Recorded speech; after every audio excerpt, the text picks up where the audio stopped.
of the planning and present. And now present. And now we will go to the public. Susan Dunn. To speak. Alto for 40 years. What makes Palo Alto special to me? Palo Alto speak. Alto for 40 years. What makes Palo Alto special to me? Palo Alto provides. What makes Palo Alto special to me? Palo Alto provides habitat along San Francisco population has declined. It's meaningless to talk. Habitat along San Francisco population has declined. It's meaningless to talk about it in government. Talk about it in government. Our beautiful Palo Alto has the plans. Palo Alto effect. Our beautiful Palo Alto has the plans. Palo Alto effect in the Netherlands. Purpose of the regulation protection ordinances. Thank you. Progress of Palo Alto's of evolving circadian rhythms can lead to if night can impact foraging sky glow. And regarding bird strikes, with building glass can add small visual cue. Palo Alto for 19 years, even more in other wildlife ecosystem.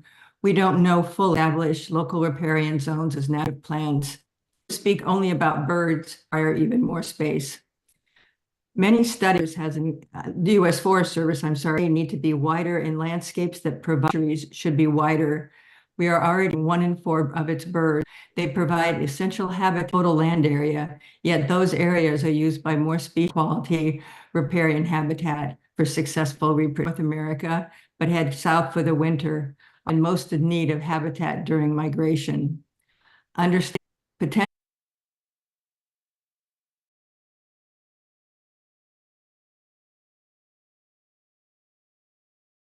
Recording in progress.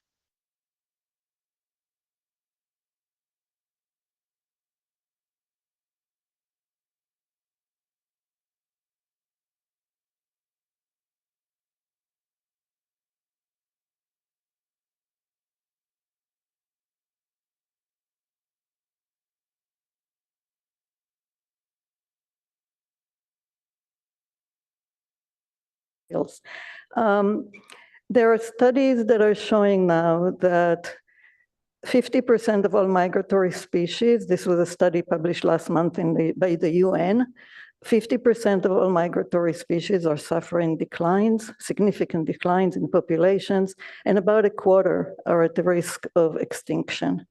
That includes a lot of bird species, and it includes some of ours. The most notorious one is the boring owl. I don't know if you guys have seen the LA Times or today the SF Gate that is talking about a petition that Audubon submitted to the state to list our boring owls as an endangered species.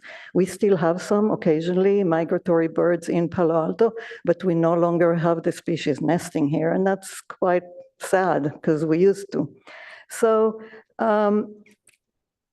knowing that habitat loss is one of the biggest impacts to birds is important, but the other things are things that are in our environment, like glass. They did not evolve with glass. They did not evolve with light at night, and we need to protect them. The other thing, as Mr. Dash-Sholid talked about, is that much of the environmental harm that is caused by lighting to ecosystems and to birds also impacts people. And so I thought, we would like to be a resource to you. We have amassed a lot of information about lighting and about bird collisions. And if there are any questions that you have about health impacts or about impacts of the environment, please reach out to us. They have all of you should have my email.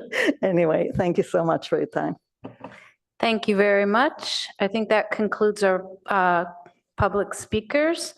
So we'll move on to agenda changes, additions, or deletions. There are no changes tonight. Excellent. Then we can move on to the city official reports. Thank you, Amy French, Chief Planning Official. Let me start my slide. So on the screen, I'm putting all of our exciting upcoming meeting tentative agenda items. It's in the packet, but these things do morph and change as more items come up and items move back. So you'll notice in your packet, there might be a couple of changes that weren't there earlier. But one of the things I thought I'd mention is the council is planning to interview candidates for PTC. There's one seat that is up for review, and that is April 8th, if that's a Monday. Let's see. Yeah, April 8th. So that's why April 10th, which is in our bylaws, the first meeting of April, we have elections of chair and vice chair. We'll see what happens if everything's said and done on the April 8th meeting with the council. But that's up to the board, the commission. So if anyone has any questions about these, let me know. The dark skies was mentioned today by the public speakers. We're looking at May 29th for that to come before the Planning and Transportation Commission. And then one other thing I'll mention is April council meetings that have PTC review items. So tonight we're going to hear the Palo Alto link that goes on April 1st to council. The Caltrans El Camino Real repaving project that we had the study session at our last meeting, that goes to the council on April 1st. I note that there's a letter going to Caltrans about outreach and notification to the vehicle dwellers on El Camino. So that outreach will be part of the discussion. Then we have the joint meeting, which is Planning Commission and Council on April 15th, and a couple of items coming for April 22nd. That concludes my report. I don't think we have any updates from Office of Transportation. I think you received something in email, updated traffic counts. So hopefully you all received that. Thank you. Thank you very much. Then if we have no further updates from staff, we will move on to our first item, which is a study session on the bike and pedestrian transportation plan. What? Oh, sorry, Commissioner Chang, Vice Chair Chang. Sure. I just had a quick question for Ms. French. So if council has not yet voted on the open seat, are we able to postpone our election of chair and vice chair? Yeah, it'll be up to I've written the report for April 10th, so that at that meeting, there can be a decision by the commission as to what the commission wants to do. Okay, thanks. Any other questions from my colleagues? Was the schedule for the 8th, is that the interviews or is that when the voting? Do you know? I believe April 1st, they're looking at the candidates and for the one seat, and then April 8th is the voting on, I think that's how it is. Okay. Oh, Commissioner Templeton? Thank you. Sorry. What can somebody share with me how to find that traffic data that was sent out? Like, who did it come from? I believe Ms. Dow sent the email out today. It's a Excel spreadsheet in an email today. In an email labeled commissioner questions? Is that the one? Yes, included in that one. Okay. February collision data. Yeah, thank you. I didn't realize that was the content of that email. I'm just wondering, this is a Department of Transportation question, is that information going to come on a regular basis, or do we need to continually to request it, or like how often does it come out? I'm not familiar with it. Are you referring to the collision report that we received from the police department? Yes. So we receive those on a monthly basis, and we anticipate continuing to provide those as part of Payback's agenda packet. I see Philip came on board, but I anticipate that will continue to be the case. We will continue to provide those as part of Payback's agenda packet, and then ultimately make it to you via either admin or Raphael.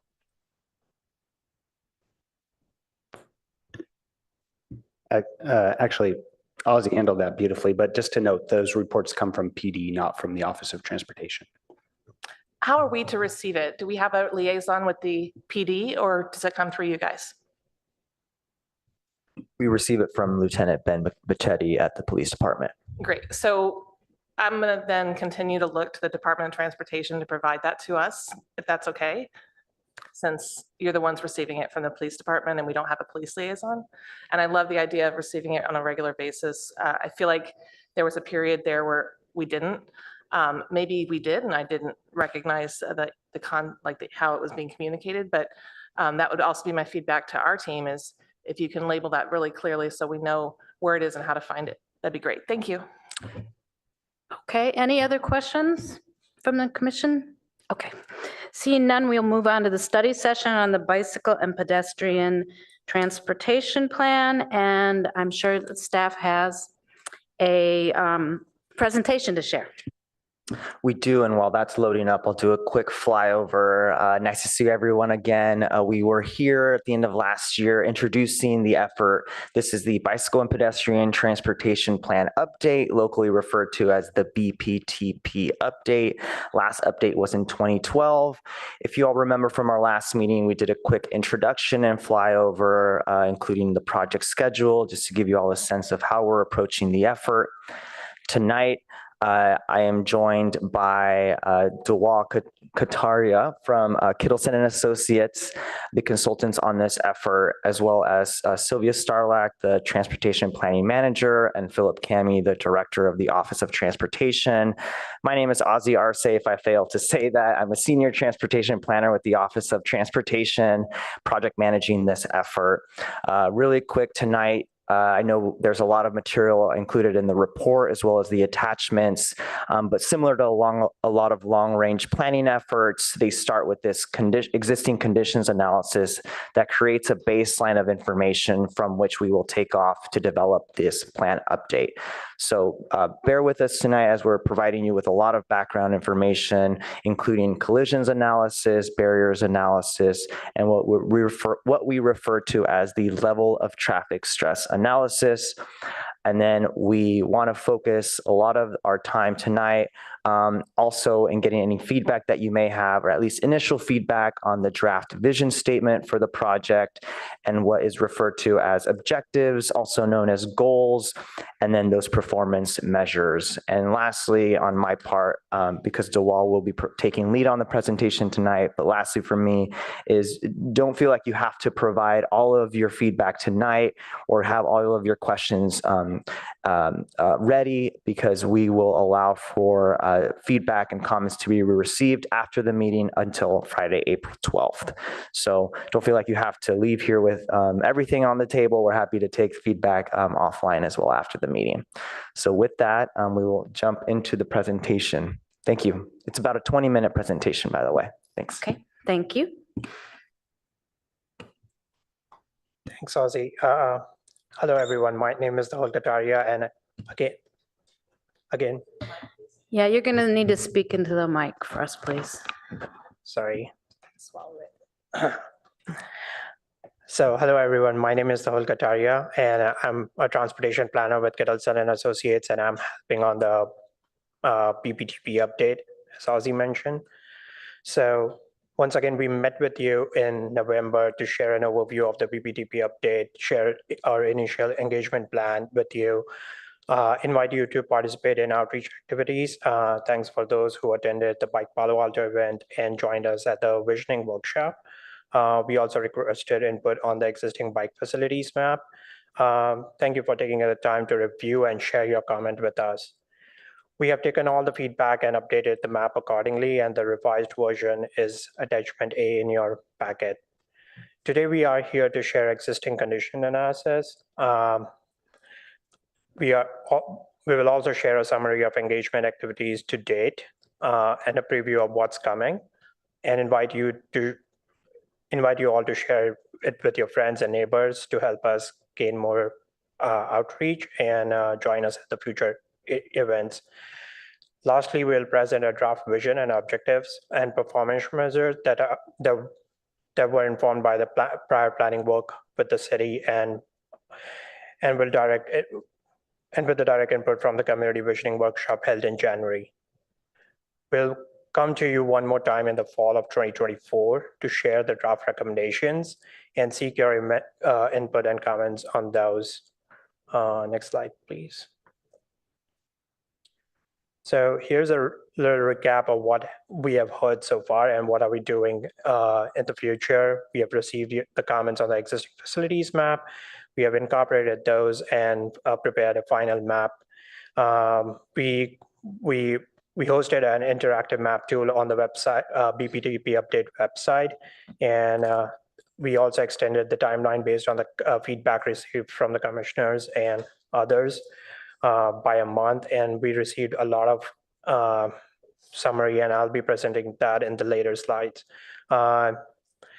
We received a feedback about increasing the range of performance measures beyond what was identified earlier, and then we worked on those. And then we added some glossary of items so that it's easier for people to understand. Next slide, please.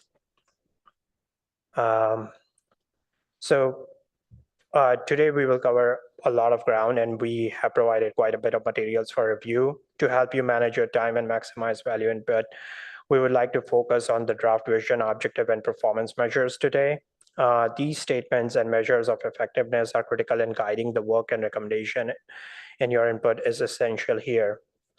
As Ozzy mentioned, we are not pressured to receive the feedback today, but we can have the feedback until April 12th. So that on the slide, there are some questions. Do these statements and measure align with the goals of the commission? And where is this alignment? Where might there be a conflict, and what is missing are some of the things that we are looking for. Next slide, please. So with that, I'll start with a technical analysis that we have done so far on this project. So the last time we presented about the inventories of program and conducted bicycle-friendly community assessment. Today, I'm going to talk about the bicycle level of traffic stress, barriers that we looked at, and find out ways on how to do that, which is what will be coming up later. And we did a safety and collision analysis. We identified trend in collision analysis and identified high-risk locations. And something that we are working on right now is the activity and benefit analysis. Next slide, please. So with that, I'll start with bicycle level of traffic stress. Here is a graphic to explain you what a level of traffic stress would mean. So we have stress from the bicycle level of stress is an indicator of how comfortable it is to bike on a road, given the traffic along it and the parking and other elements. So the comfortability is when we are sharing the road with a vehicle, especially if it is a heavily traveled road. And then the comfortability increases when we are not sharing the road with a vehicle traffic. And you could see facilities such as off-street pathways, protected bike lanes, local street bikeways are more suitable for people of all ages and abilities. And shared road are not very comfortable for people of all ages and abilities. Next slide, please. So LTS is a measure, as I said, is measured from 1 to 4,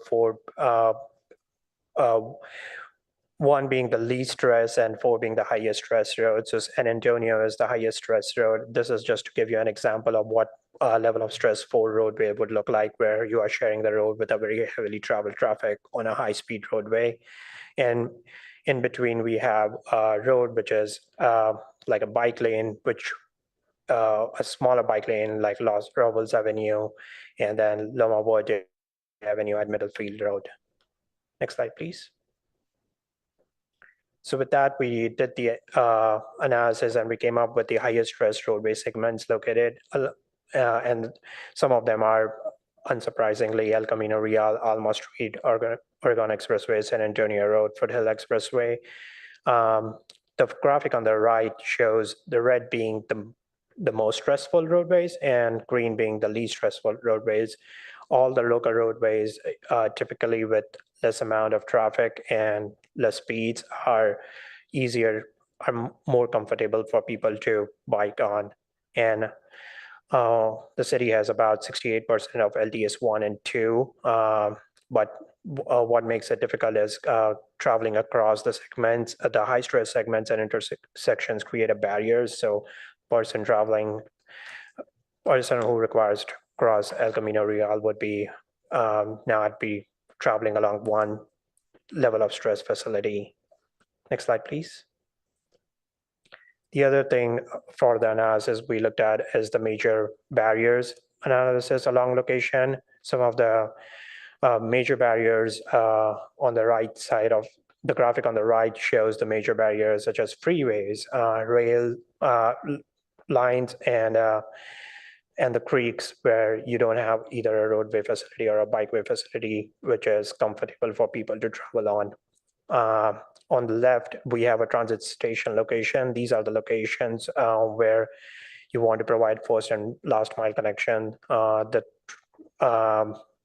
and reduce the barriers and create an environment for less stressed roadways. So on the graphic on the left, we have included Caltrain stations and rapid stations along El Camino Real. Next slide, please. So here we are looking at one of the example of major barriers. This is US 101 major barriers, and you can look at one being, again, the least stress, where you have a crossing, which is dedicated bike and pet crossing. And then four being the least stressful, where you have to share the roadway with the heavily traveled traffic, lack of crossing opportunities, most significant gap between walking and biking, and limited access. So the distance between the two can be very high and very convenient for the people. Next slide, please. Moving on to collision analysis. Based on the feedback we received from the community and members, we looked at the 10-year collision history, and we looked at the trend for the 10-year collision history for bicycle and pedestrian collisions only, focusing on this project. And then we could see that in 2014 and 2018, we had higher pedestrian collisions, and overall the trend is going downwards. And thus the total includes all type of collisions, and the blue line includes fatal and severe collisions only.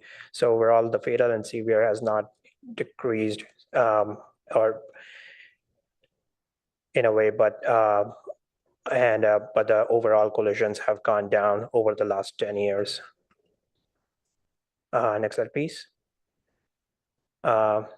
So we looked at the last 5 years in more detail, and to be consistent with another project SS4A action plan that is going on right now.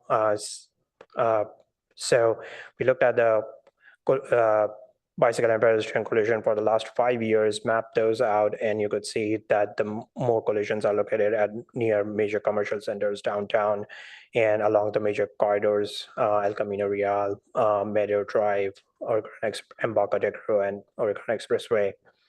The share is more on the slide as well, and this is the data reported from TIMS from January 2018 to December 2022. Next slide, please.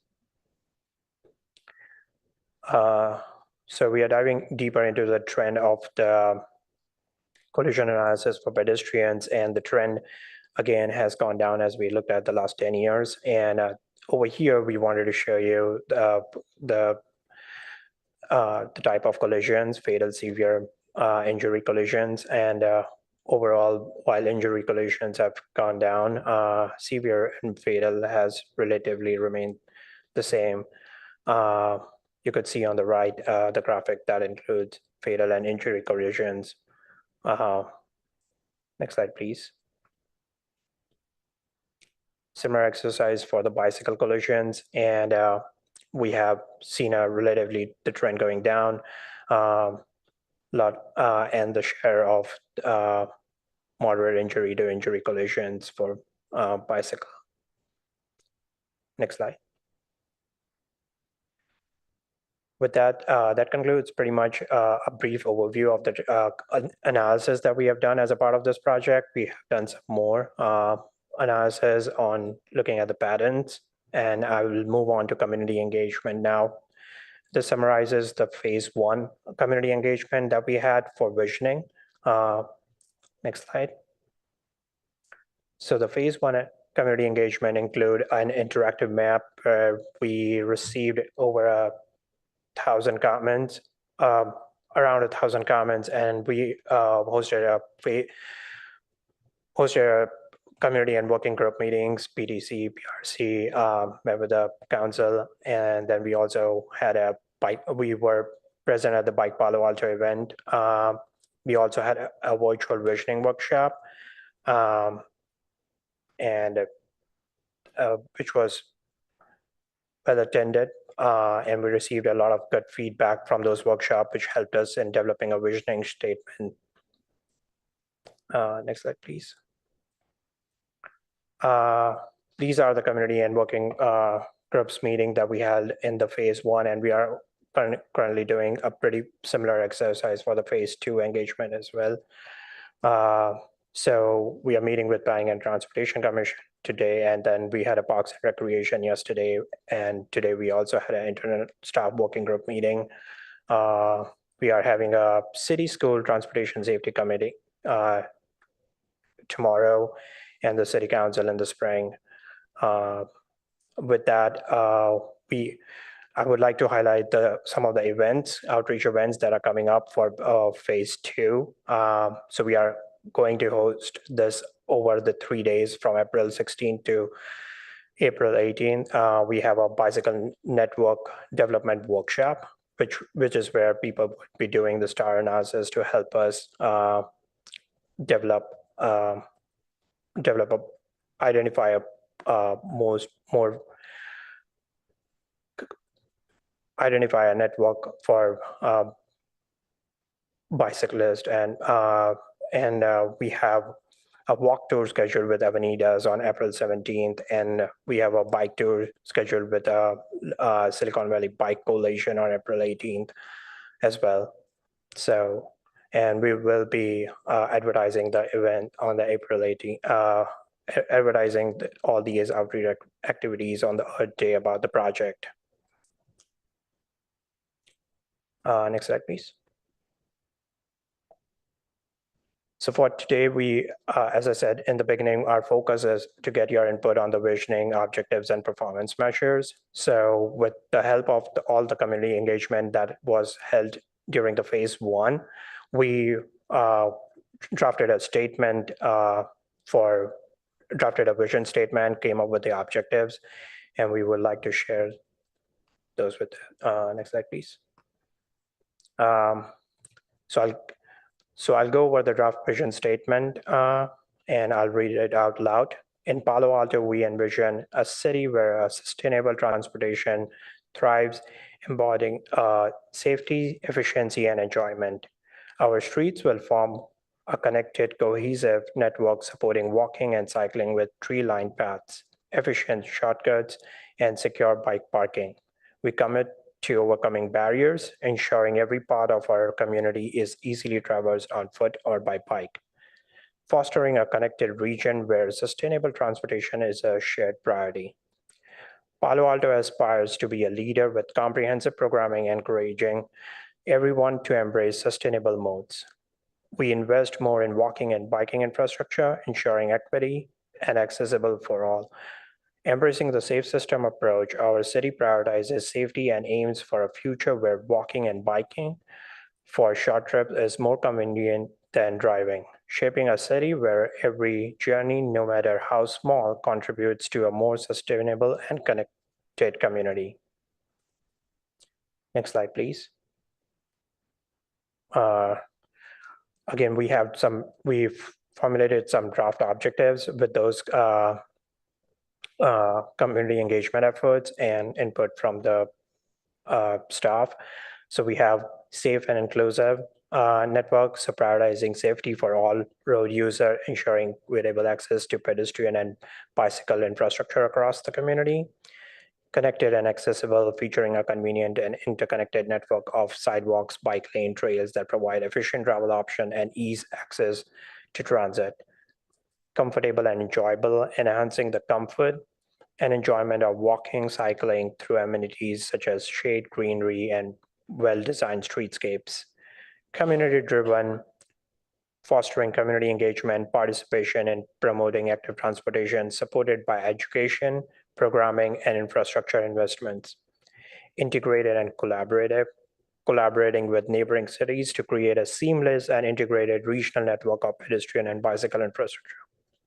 Next slide. While you will not be able to see the draft performance measure on your slide, but it is included in your packet. These were formulated based on the previous work, and we have also looked at the League of American Bicycle Cities to see how they align with those. And then we have identified and to track project investment over time to evaluate how cities meeting goals related to bicycling and walking. The selection of performance measure is a key step in the development of pedestrian and bicycle plans and network recommendation, as these measures are incorporated into project prioritization and implementation to direct investment toward projects that have a desirable impact. So we are looking for your comments on these measures to see how it is relevant to the kind of work and the measures that we should track to see how successful we are. Next slide. So with that, I'll wrap up with next steps. Next slide.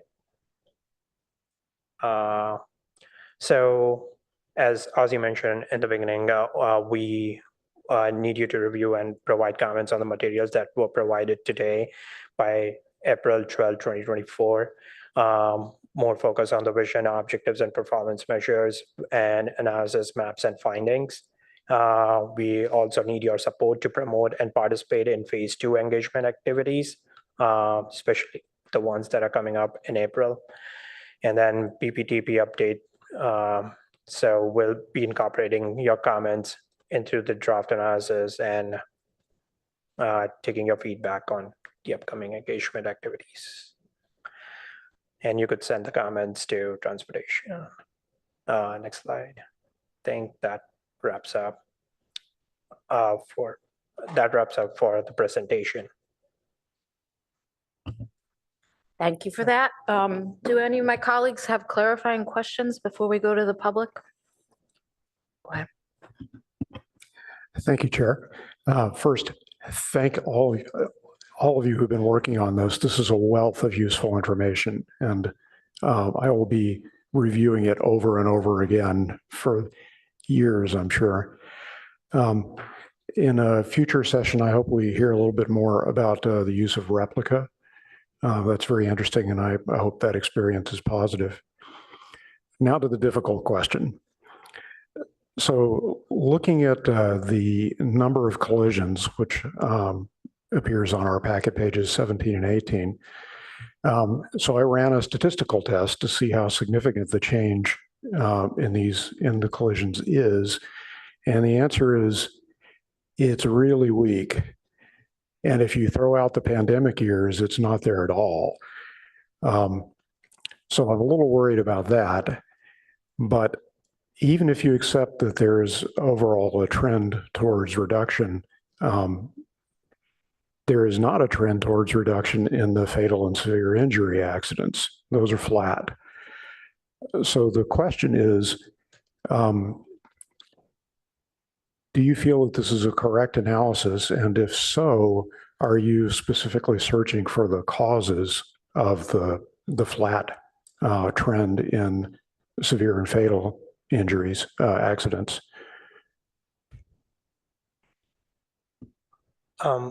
Yes, so we have delved deeper into the cause in our analysis. We have looked at what are the reason behind the type of collisions, like not only like collision factor data, such as either it's broadside, rear end, or was it related to speeding, or what kind of. So those are the questions that we have looked into. So in a way, we have kind of looked into the details of why it has remained the flat and what all the collisions have been repeating over the period of time. We haven't landed on like a specific cause yet. Yeah, I imagine there are several, but okay, just something that I would be very interested in hearing more about at some point in the future. Make sure we're doing the right thing to address it. Okay, that's it for me. Thank you. Thank you. Other comments or questions? Questions really for staff before we go to the public? Commissioner Chang? Yeah, I have a clarifying question about the replica data on packet page 19. So, last paragraph, it says the spring 2023 data includes approximately 91,000 bike trips and 58,000 riders and 142,000 walking trips and 97,000 pedestrians. And so when it says like 90 trips versus riders, are those riders supposed to be unique riders? Because it's not quite making sense to me. And that, the subsequent bullet talks about how most of the percentage of biking trips are associated with schools and colleges. And so then we're talking, like people going 180 at least days a year, and it's going to be those same people going over and over and over again. And so I don't understand why you'd have 91,000 bike trips by only 58. It doesn't quite make sense to me because we're averaging less than 2 bike trips per rider. Well, so the replica data provides information based on trips. So every time, so it does not collect information about the particular rider. And the more times you log a trip, that's how the information is passed through. So it is likely that it is not a unique rider. So a person can be repeated and the data over and over again, as long as they are taking the trips. Okay, but then why is it a smaller number? I think I'm just trying to understand what this data means. I will also add that replica data does not capture recreational trips that start and end in the same location. So for example, like someone's walking their dog. And so what we're understanding is that replica data does have certain limitations, and we're trying to understand through community input as well as potentially looking at more traditional count data to see if we can get a more complete picture, if you will. Okay, well, maybe you guys can find out about what that actually means. Like, what's an example? If I'm one person and I go to work and then I come back, is that 2 trips by one person? Is that what that means? I'm just wondering I just don't know what those numbers mean. And so I would love to get Replica's sense of what that is. Mr. Kami, Yeah. would you like to? Yeah, thank you. Philip Kami, Chief Transportation Official. I realized also I did not say my name when I came up here previously.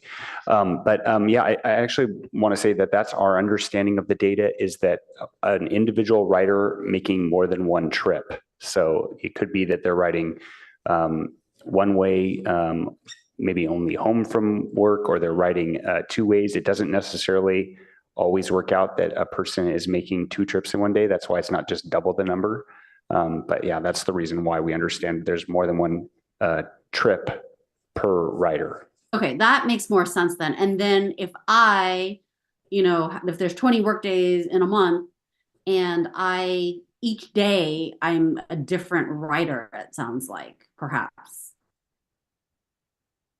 Yeah, correct. So the rider is not tied to an individual person. It's the riders that occur, like an individual rider on a given day. On a given day, then because I'm sort of like, why is there fewer, right? If there's no association with a unique rider, then there has to be anyway, it's too technical, but I think I understand.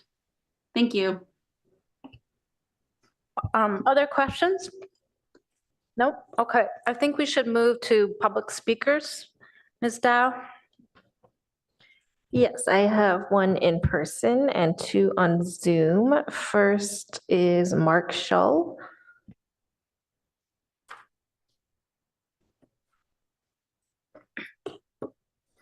Thank you.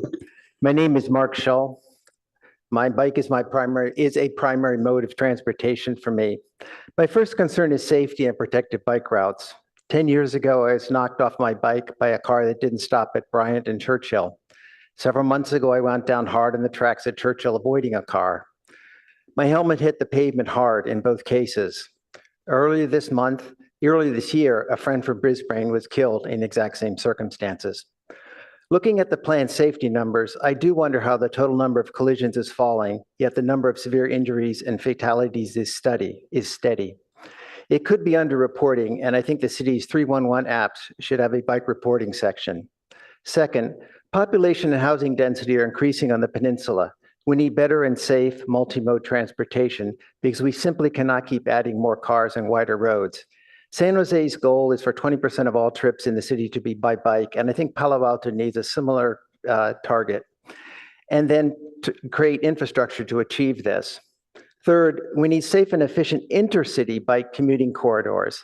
60% of Palo Altans work outside the city, not to mention the large numbers who commute in. Palo Alto should get on board with the El Camino Intercity Bike Initiative. There are well-known ways to build safe bike highways next to major boulevards and to keep bikes and cars separate at intersections. If other cities in this country and the world can do it, we can too. Fourth, e-bikes are a great alternative to cars as a primary mode of transportation, but how do we manage them going forward? The EU limits e-bikes to pedal activated only. California allows throttle activated and pedal activated.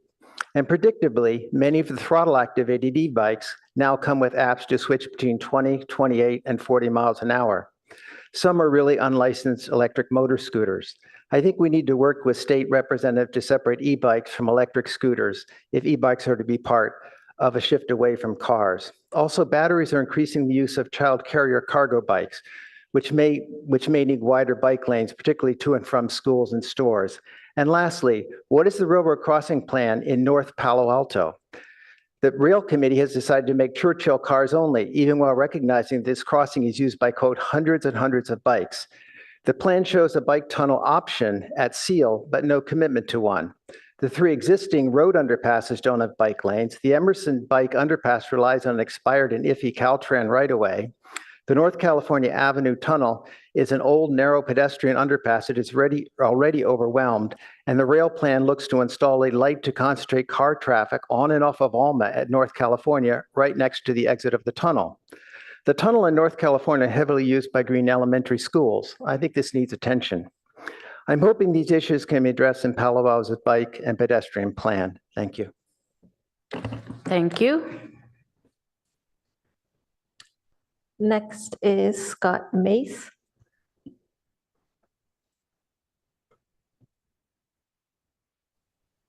Hello, can you hear me? Yes, we can. Okay, hello, good evening. My name is Scott Mace. I represent CABO, the California Association of Bicycling Organizations, which is focused on cyclist rights, safety, training, and education statewide, including the only statewide initiative to train law enforcement officers on the bicycling aspects of California traffic law. I frequently visit Palo Alto and bicycle there, although having been a resident of Santa Clara County for many years, I'm now a resident of Monterey County.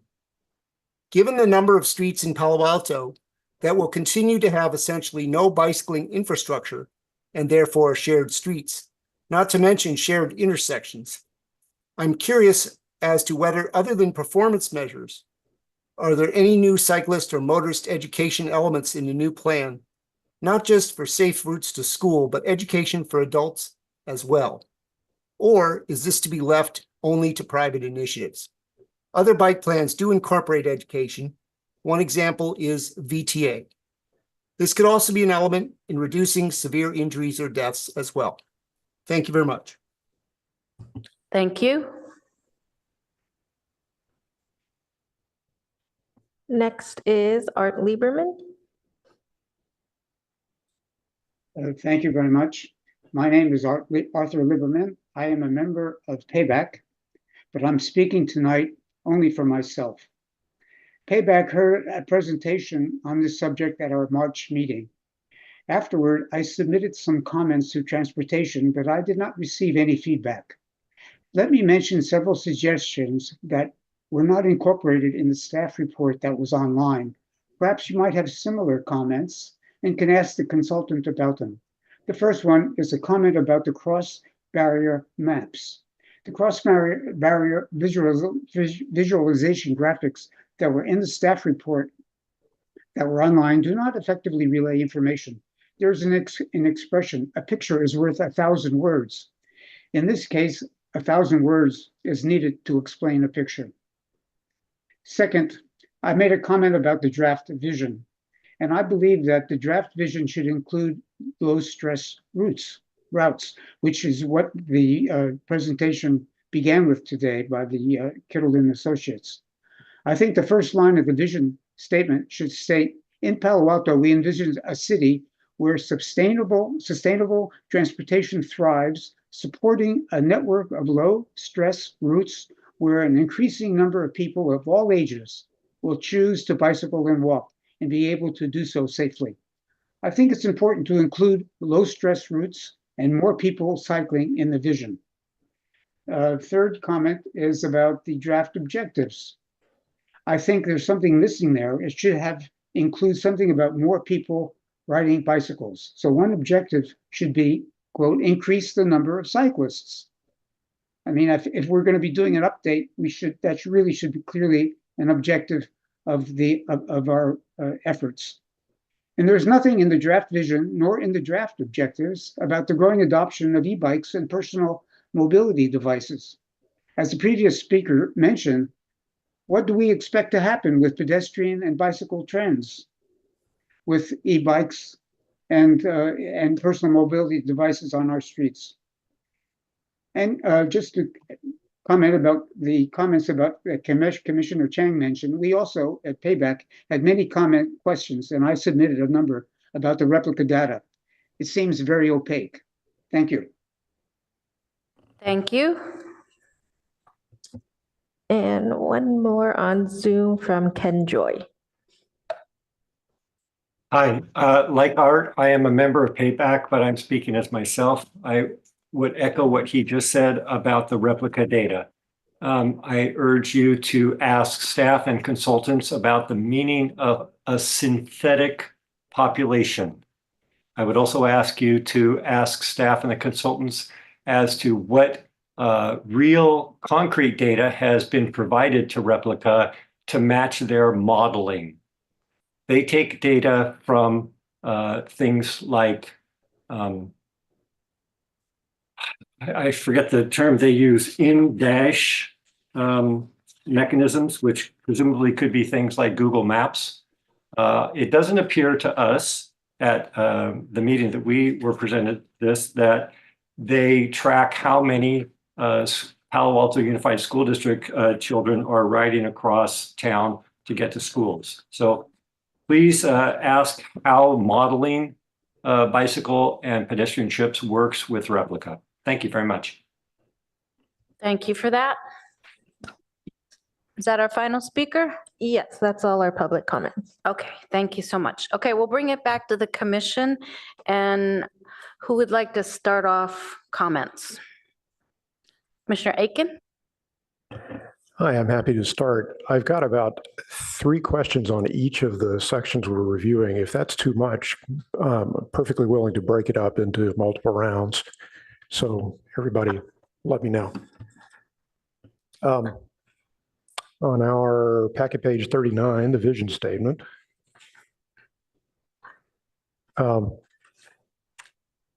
tree-lined paths. I thought that this phrasing might be easy to misunderstand as meaning that all of the paths are going to be tree-lined, when, of course, that won't be the case. However, I wanted to comment that the proposed performance measure for this is well stated. So if you could carry some of the meaning from the performance measure into the vision statement, I thought that might be successful. safety being a shared priority. Sustainable transportation is a shared priority. Excuse me. I wasn't quite sure how to understand that, and so I was thinking about proposing something simpler like universal or ubiquitous or universally supported. And lastly, on this section, there's a wording issue. We invest more in walking and biking infrastructure. So I wasn't sure how to read this because the first sentence in the paragraph is aspirational. Palo Alto aspires to be a leader. Is this second sentence also intended to be aspirational?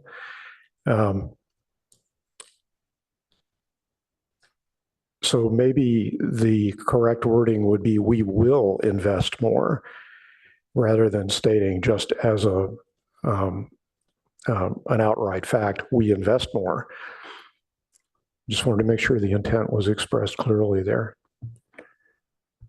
Okay, the next session, draft objectives. Prioritizing safety. I think most people would read this as meaning prioritizing safety above all other goals. But in fact, there's always some process of compromise. Goals trade off against one another. So if you say you're prioritizing safety and then other aspects of the transportation system suffer, there might be something misleading about the way this was phrased. And so what occurred to me was maybe rather than prioritizing safety, just be active about it and say improving safety. And lastly, in this section, discuss, let's see, where was this? Efficient travel options. That's in the bottom of the second bullet item. At some point, probably in the performance measures, it would be nice to be concrete and quantifiable about this. And since time is a measure that a lot of people use to decide their modes of transportation, you might want to say that bicycle travel times are competitive with vehicular travel times as a goal, as a performance measure, something that's quantifiable. And lastly, on packet page 41, the performance measures, I am very happy to see this goal of counting cyclists and pedestrians. Bravo.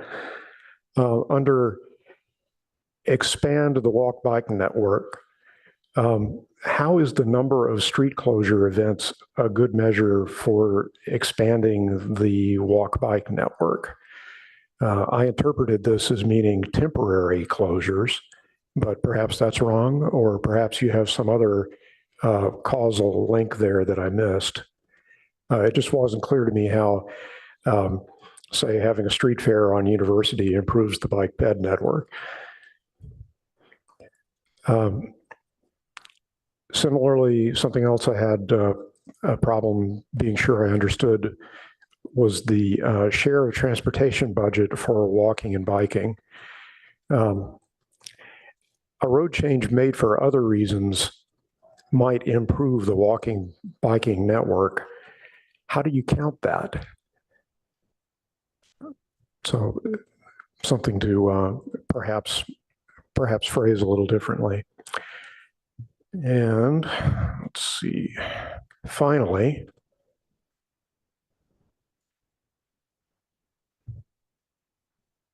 under safe and complete streets, there's a question about whether to measure collisions per resident or per 10K cycle commuter. And my reaction was I would really rather see the basis be per cycle commuter, particularly as we expect to see a large increase in the number of residents. the denominator is going to get bigger and the collisions per resident may go down, even if there's actually no improvement or if things get worse. So per cycling commuter looked like a better bet to me. So thank you. That's all I had. Commissioner Chang? Thank you.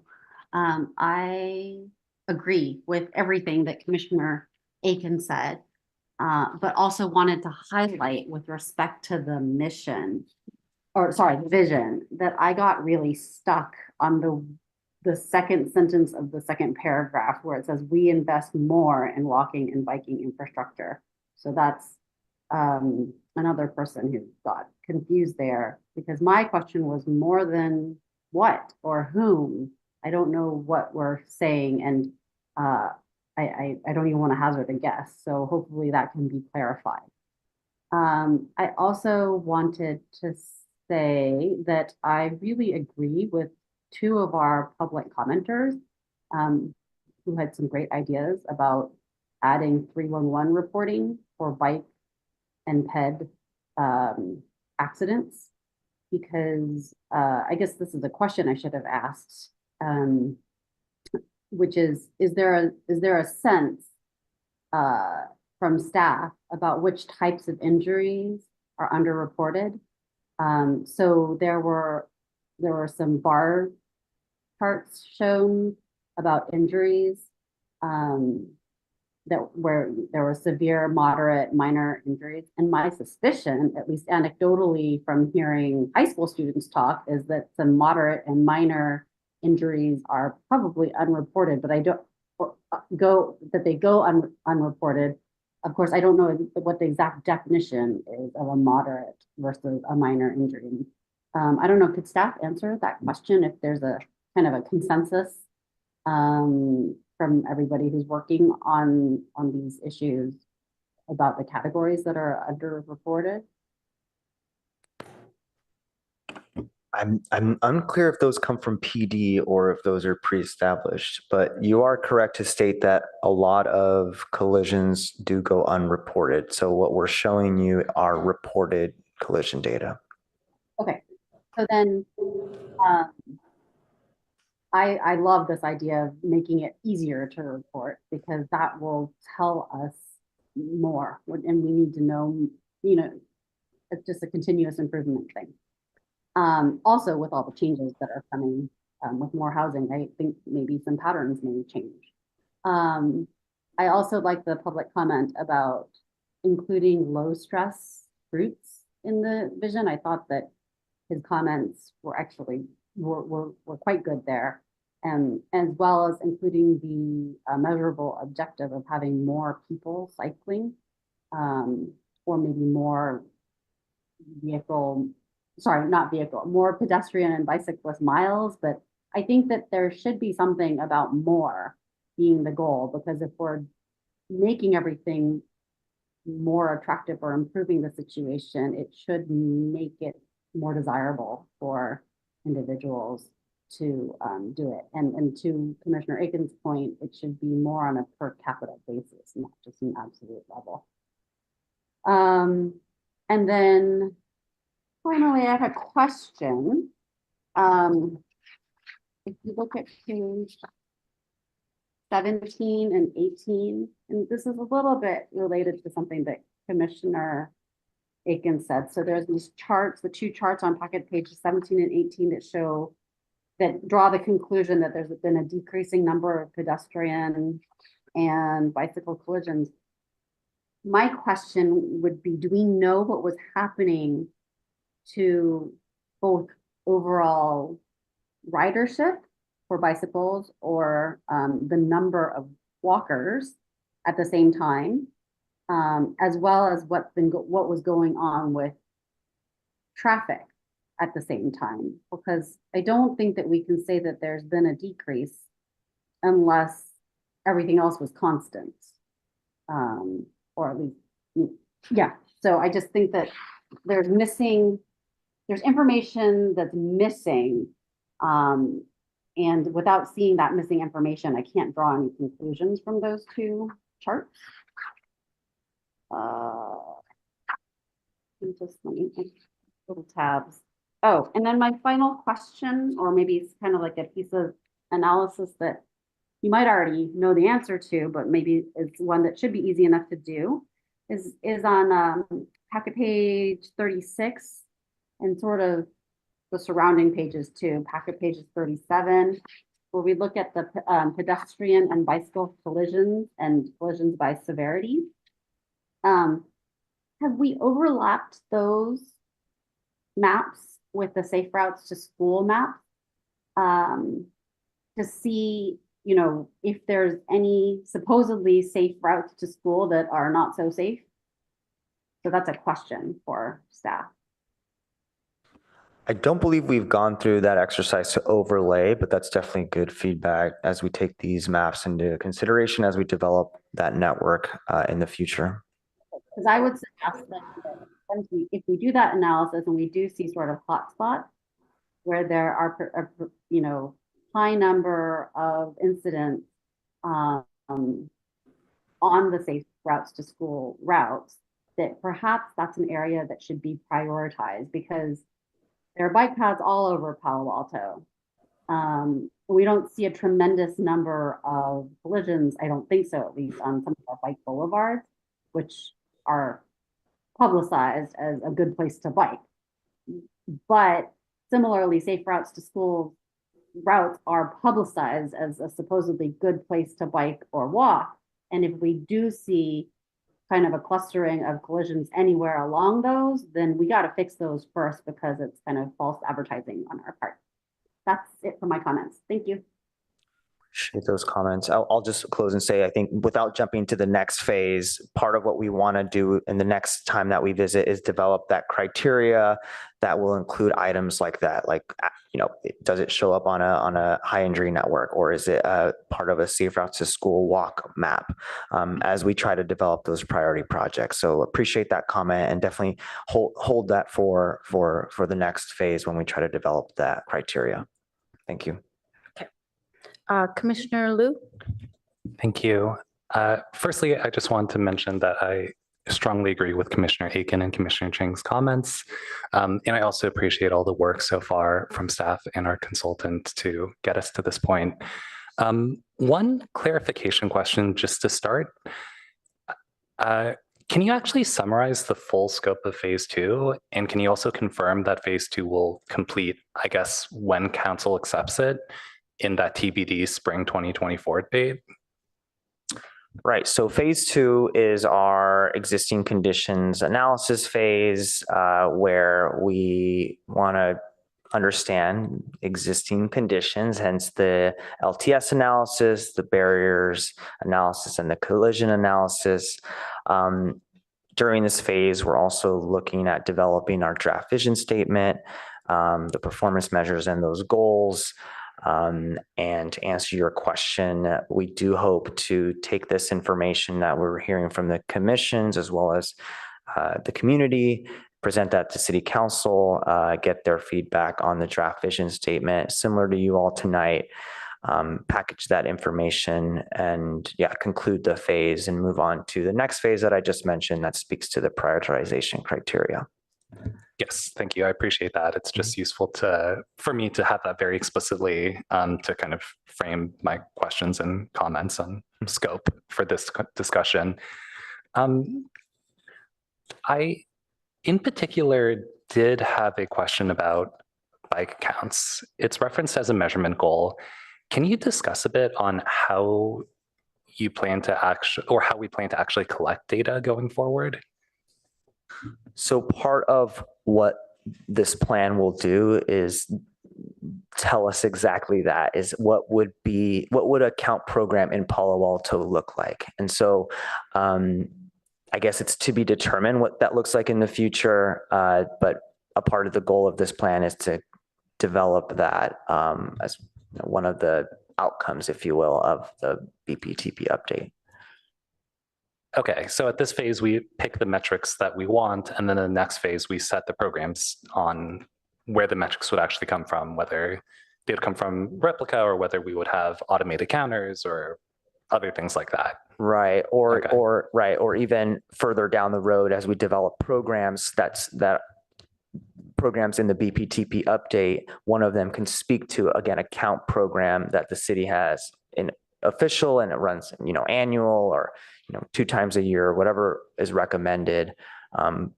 But yeah, one of the outcomes will be maybe a program that the city can move forward with. Okay, got it. To receive more consistent counts. Because right now we don't have an established program. Yep. Okay, got it. So that makes sense, and that will help frame my comments that this phase will really dial in the metrics we want, and then we'll figure out like how to include 311 data and how to include police data and all of that. And okay, cool. I will actually return for comments and yeah, pass it on to the next commissioner. Okie dokie. Commissioner Templeton. Thank you. I'd first like to say how happy I am that we're hearing this and having input on this. So thank you for bringing it. Regarding the vision statement, I do agree with my colleagues that it would benefit from a little bit more specificity. My suggestions are also mainly involving the second paragraph. So Palo Alto aspires to be a leader. It kind of leaves you hanging because there's so many things we're talking about that we're not sure what. But I think you're saying that later in the sentence, so I would just rearrange that sentence. Palo Alto aspires to be a leader in encouraging everyone to embrace sustainable modes with comprehensive programming. So it's a little bit more clear. I also agree with the comment about investing more than other cities, more money, more other kinds of resources. What do you mean? Do you have thoughts what was intended there? I believe it was in terms of like resources, potentially financial resources, but we can definitely look to clarify that. I think it would be really helpful because you have to think about how people in a position to do so will execute on this vision.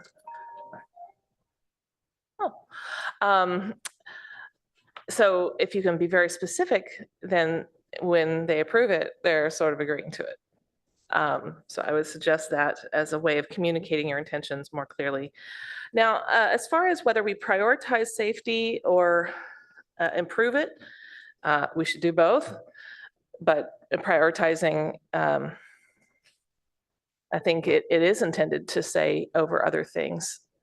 So I like that. I think we should prioritize safety. I think that's an issue of high concern to me, especially because of how much we encourage our youth to use biking and pedestrian mode for getting to school. So it's very important to me that I would like to see us keep that word. I also had written down about safe routes, as the vice chair mentioned, so I'll share my thoughts. I love the idea she mentioned about the overlay. I think that would be very smart and informative. And help reassure parents, because we do want to encourage people to do that. We also want to make it safe. So one thing that we lack in our reporting is age ranges for the fatal and severe injuries. And as much as I don't want to see any numbers on that, we have them, and we need to face that as we determine how we're prioritizing our children's safety. So I would say that that needs to be a lens that we can filter on and say, and we should also think about our elderly, especially in the pedestrian situation. How safe are our facilities for walking? I know sometimes I feel like our sidewalks aren't safe in certain areas because maybe they haven't been designed or updated to modern safety standards. And I know we're working on that in some areas, but it'd be very informative to understand the age lens for those kinds of collisions and injuries. I also agree about, I strongly desire something like 311. And have attempted in the past, sorry guys, to use 311 for reporting this kind of stuff because I didn't know how else to do it. right? So if it's a collision and it's not fatal, the kid ends up at the ER, the kid ends up at high school. If it's a collision, we should be able to tell you whether the police are there or not. And your reporting is very much incomplete without that information. And I do believe that our high schoolers would be willing to, we have a training in elementary and middle school. They don't all have phones then. By high school, they do, and it'd be really nice to be able to share that and have reporting on it at the same time. I see Ms. Starlack is approaching the mic. Would you like to chime in? Thank you. Through the chair? It's not great. Yes, hi, thanks. Sylvia Starlack, Transportation Planning Manager. Some of the safety items that you've been talking about tonight actually also are being addressed in the Safe Streets for All Safety Action Plan. For example, they'll also be looking at the overlay with the suggested routes to school. Nice. So that analysis is going to be happening. Regarding an interactive map or some kind of place to log a near miss or a collision that, maybe your child wasn't paying attention and hit a parked car. I mean, those are the underreported things that don't get to the police, but still might need to be reported. I am looking at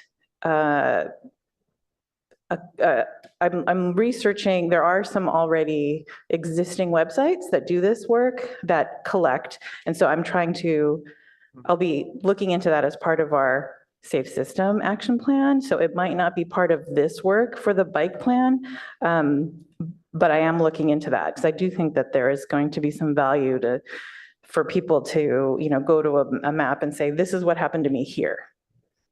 So just want to let you know that is a thing that I'm looking at. It might not be part of this effort. It's great. Thank you for that update.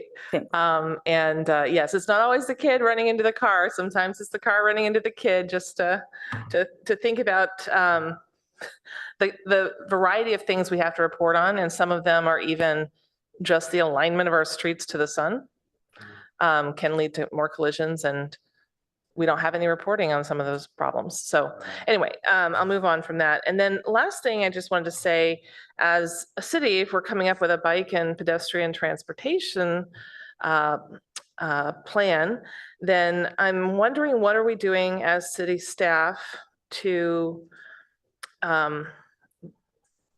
utilize these things and like source ideas from our own pool of staff? So I'm thinking, for example, I don't even know the answer to this. We probably do. Do we have our policemen and women like on bikes ever? Like, I don't, you don't have to have the answer if you don't know, but it'd be interesting to think about, like, as much as we want to promote biking in our city, we need to find ways to get that feedback from our trusted sources, like our police and our other traffic safety officials. Mr. Kami? Thank you. I'm not expecting Ozzy's going to know this answer offhand, but just noting that that is something that we're looking at through the SCAP process, actually, is getting more city fleet available for other departments as well. I love it. I love to hear it. And I love that there is some cross-pollination here. And there's something to think about in terms of how you present it, especially when you bring it to other bodies besides us, is to reference more your colleagues' programs, because once we seem to have things more integrated, we're going to have more support. That's just how things work. So I think promoting the other projects you have going on and showing how it's integrated and well-connected and well thought out would be very valuable. Thank you. Commissioner Rectal? Okay, yeah, thank you. This is really good stuff. First, I'll start with the vision statement. One of the public speakers talked about that we don't talk about increasing biking at all, and we really should. That's one of our visions, that more people are going to bike and they're going to bike more often, and that really should be in the objective or a vision statement or something. You talk about we're making this more pleasant and all those other things. That kind of entails that people are going to do it more, but we don't explicitly state it. We really should. And one thing, Commissioner Aiken mentioned this, is making it more convenient. The vision statement does say this, making biking more convenient than driving. And for me, like if I'm going up to Stanford during rush hour, the fact that I can avoid Alma and Churchill and Page Mill and El Camino by biking, that wins. It's much faster to go through. And that's even if it's a drizzly day, I'd rather bike because it's faster. And speed is one thing that people really drives them. That's why people take Caltrain in the city, because it's faster than driving. So the speed and making it more convenient is a really big thing. So I think we should also tout that. Another speaker talked about e-bikes, and I love them because seniors can bike that they might not be able to bike. People who maybe have a short range can go longer, and so now the commute becomes feasible just purely because of e-bikes. And so we really should say, what are we planning to do with e-bikes and how we're going to encourage them and how we're going to manage them? Because I love them, but they also scare me. They zip by me in the bike lane, and they quite often are going so fast you don't hear them coming. So how do we manage them, manage the good stuff and prevent the bad stuff? You mentioned that we aren't looking at recreation, like the replica data doesn't have recreation trips, people walking their dog or going for bike rides. And that's a big omission. Is there any way we can get that? Let me just say they're not included in the replica data, but they are taken into consideration as a whole in the plan. Obviously, there are bike and walking trips, so we definitely don't want to exclude them by any means. But to capture some more of the data, we're looking at obviously input from you all, and like I mentioned earlier, establishing a count program in the long term. But as far as including some information for this plan, we're also looking at potentially doing counts now to better understand some of those movements. And maybe have we looked at other sources like Strava? We are looking at other metadata sources, if you will, all of which have their own limitations and models. And so it's just a matter of, understanding what data we have, and just want to emphasize that, Replica has its own model, and I would say it may not be a complete picture of what's happening locally, but it's not to say that those trips are not happening. I think the information that Replica provides is useful, and is there other ways that we can enhance it through conversations with our community, our commission, our council, as well as, again, looking at more traditional sources such as counts. Okay. Philip, do you want to say? Mr. Kami? If I can, I just want to note that replica data is validated, so it does have a high level of reported accuracy. There's certain recreational trips that might be missing from that. As an example, if you were to take a trip from your house and ride somewhere and then ride back to your house, that one might not be counted as a trip. So that's the kind of thing where it might be missing some data. It doesn't mean it's missing all recreational trips or that no recreational trips get counted. It uses cell phone data, so similar, it uses mobile data like Strava would be the kind of thing that would, if you're using Strava, you're being tracked mobile, so they're collecting that same kind of data. And I'm far from the replica expert, so I'm not trying to provide too much detail on it because I'm not an expert on it, but I can tell you what I know is that it's giving us a lot of robust data that we wouldn't have otherwise. And so we're finding it as to be a very useful tool. Okay. One of the public speakers mentioned we're not counting school trips. Is that Replica doesn't? I thought I was going to sit down, but just we're working you out tonight. No, You that's might as well fine. join us up here, Mr. Kami. So the concern with not counting school trips is similar to that with just any other, is that it's tracked mobile data. So as an example, a student might or might not have a mobile device that's tracking, that's able to provide geolocation information. I think that data is higher right now than it probably was 5 years ago. My 10-year-old has a mobile device, shame to admit, because I want to know where he is when he's, riding the bus. So yeah, just to provide that context, it's not going to capture every single trip that happens, but they have some validation that they do. That's why we show a high level of school trips occurring in our data. Okay. It'd be really good if we can do some manual counts in your schools, because that's such a big population of bikers.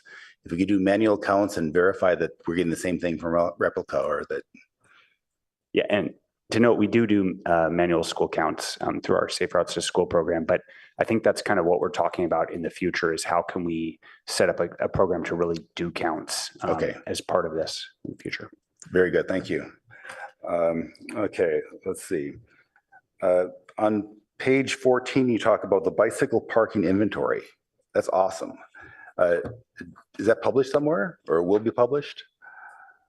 We have a memo that we can share. Short of us making the staff report that's in front of you longer, we try to just add a summary of the efforts, but we can definitely look to share. Like if the public wants to see this, can you go to the website and say, click, show me all the parking spots in Palo Alto? We do not have a map of the information, I don't believe, but we can, short of me promising we're going to do it, I think we have data to share, but.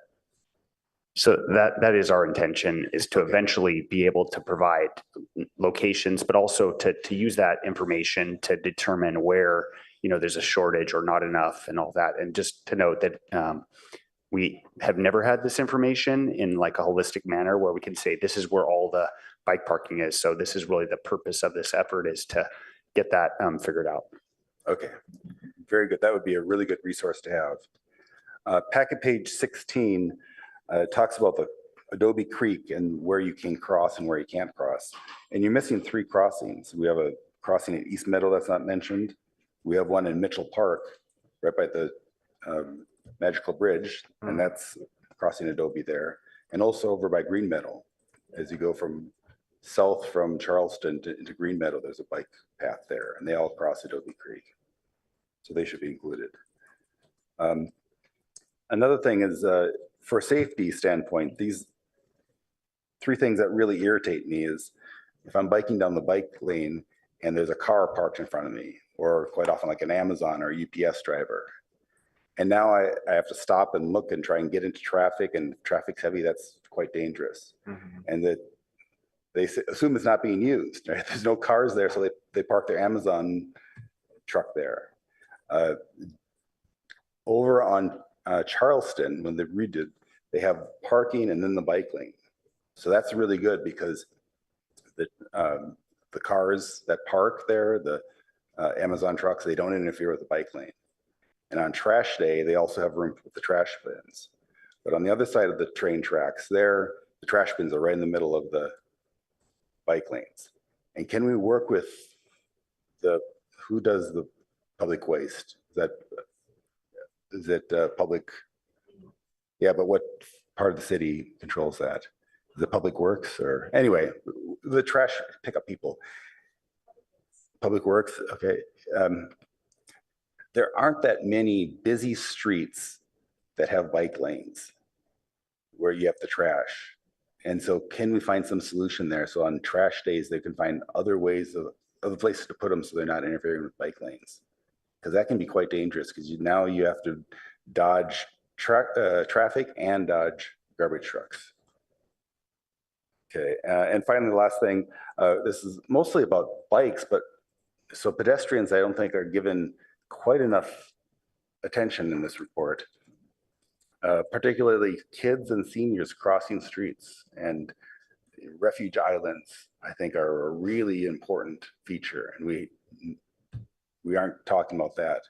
And how can we encourage, like on Charleston, the fact that there's a refuge island in the middle has made that so much safer for all those kids crossing. And so we really need to encourage that. So there should be something about that. How are we going to make the crossings? And on El Camino, which we don't control, but that's a really big source, as Carrie Will's test, of risk for all those kids that are crossing there. And it's just not pedestrians, it's also bikers, young bikers sometimes, if they're walking their bikes or if they lose their balance and they have to stop, now all of a sudden they're in the middle of El Camino without a refuge island. It can be rather scary. So anyway, that's a really important feature that we need to incorporate. Thank you. Commissioner Liu, do you want to go again? Yes, I'll make just a few comments. So firstly, I agree with all my fellow commissioners about making the vision statement more concrete. I would love to elevate some of our key metric goals like greenhouse gases or actual ridership to be included in the vision. We say we want to be, or we say that we aspire to be a leader, but it's not really clear what that means. There's a lot of generally nice things and not a lot of specifics. And also, to be clear, we don't need to like include a specific metric goal in the vision statement, but we should at least mention some of the key things that we're trying to grow. On the vision statement as well, like Commissioner Rechtel mentioned, I just want to second the inclusion of convenience and speed for longer trips as well. Right now, that's only mentioned in the context of short trips. And overall, I'd also like the vision statement to be a bit tighter. Like sustainability is mentioned several times. Things like overcoming barriers are mentioned, but not clearly explained, but then kind of you can piece it together a little bit what that means in, 3 different sentences on what we mean by overcoming barriers. I think we really need to take a just copy editing pen and be very clear about what we mean, because that's how we miss some kind of basic stuff. Like Commissioner Rechtel mentioned, we don't explicitly say that we're trying to grow ridership, even though I think that's part of the mandate of this plan. And so there's just a round of tightening that needs to happen, notwithstanding all the other comments. On the metrics, I agree with Commissioner Aiken that some of these are pretty directional and maybe better just to leave out. Things like street closures. Even worse than that, there was something for grants for temporary street closures, which is just a more indirect version of like the actual street closures that happen, right? I think there are a couple other things as well that we should just take a serious look at. Like, I think there was a mention of promotional events. I think there was some compliance with some checklists. I don't have the full details and context there, but I think staff should consider them. On the metrics though, I really do love the mention of bike counts and accidents, and I'm thrilled that we will have a plan to track those more rigorously. Other things we could include, as a public commenter noted, we could include mode share. We'll have bike counts. We may well have vehicle counts through some other means, or we could include vehicle counts as part of this data collection. And I think having a consistently trackable mode share metric would be incredible. Couple other suggestions, potentially citations for parking in bike lanes or citations for violating the 3 feet rule. I think that would also send a clear message that we really care about safety. And if we, I'd actually be interested in seeing where those metrics sit right now, but I would definitely be interested in tracking those as an ongoing basis, on an ongoing basis. And yes, okay, a couple last notes. There's a discussion about accessible, or a mention of accessible intersections as a success metric. Like Commissioner Rechtel also mentioned, we should include other pedestrian accessibility improvements, but also I was specifically going to flag, we should include the number of intersections that are safely updated for cycling, with bump outs and like bike protection islands and things like that. And yes, those are my comments. Thank you. Thank you. And I want to thank you for the presentation, and also our public speakers who I thought made very good points today. I don't have a whole lot to add that hasn't been mentioned already, but just to pile on with the vision statement needs a bit of clarity and a bit of work, especially that we invest more in walking, that concept. I really appreciated the comments of my colleagues and Vice Chair Chang's comments about the uncertainty of how to read some of the charts, which seem to make good sense to me, and maybe we can get a little better data there.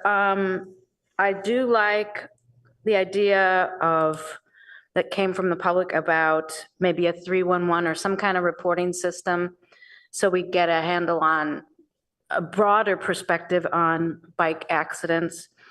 And the low stress routes added into the vision statement, and increasing the overall number of cyclists is a goal for our vision statement, I think. And I know some of this is going to happen in the future, but looking at how the accident maps align with safe routes to school. And I like the comments that my colleagues made about some of the metrics could be different, or some things weren't, like the street closure item wasn't really a strong metric to have there. I also think a bike parking inventory map would be pretty cool, working on that, because people tend to just put their bikes everywhere they're not supposed to. You know, I didn't notice if there was something in here that I missed, but I also think it's important to emphasize that for bicycle, and maybe it's in here and I didn't recall it or make a note of it, that it's important for bikes to, when they're in the streets, to follow the stop signs and stoplights with regards to pedestrians. I don't know if that concept of safety is in here, but sometimes bikes are pretty scary for pedestrians also. And not that we want to discourage anyone from biking, but that's a real aspect of safety too. Other than that, other than agreeing with all my colleagues and thinking that we covered everything, I think that's all I need to add right now. Do my colleagues have any additional comments? No? Okay, if that's enough feedback for you to work with for now. It is. I appreciate the feedback received, and I know there was a lot of material to cover today, so thank you for your time. And again, if you have more to share, please do send it to transportation@cityofpaloalto.org. And then also, we will send out follow-up information on those mid-April in-person engagement activities that we mentioned, including the community workshop at Mitchell Park on April 16th, the bike ride with Silicon Valley Bicycle Coalition on Thursday, April 18th. I'm going out of order here. And then the walk with Avenidas here in downtown on Wednesday, April 17th. So look out for more information on that and hope you can join us. Thank you. Great, thank you very much, Son. So I think we don't need a break now, do we, colleagues? No? Okay. So we will get set up to move on to our next item here. Oh. I just wanted to make a note that with Bryna remotely working for Just Cause, there's a requirement, in case she hasn't noticed my text, that if there is an adult in the room, an 18-year-old in the room where she's participating, she'll need to call that out and the name of the person, that kind of thing. So Bryna, if you're hearing that, before there's any action. Yeah, sorry? I'm here by myself. Okay, thank you. Just wasn't sure you saw my note. Thank you. Thank you, Commissioner Chang. Okay, so we'll move on to our action item for this evening, which is a public hearing quasi-judicial on 739 Sutter, which is a recommendation on an applicant's request for approval of a vesting tentative map to allow for a new condominium subdivision. And because this is a quasi-judicial matter, I think we'll just go down the row with disclosures.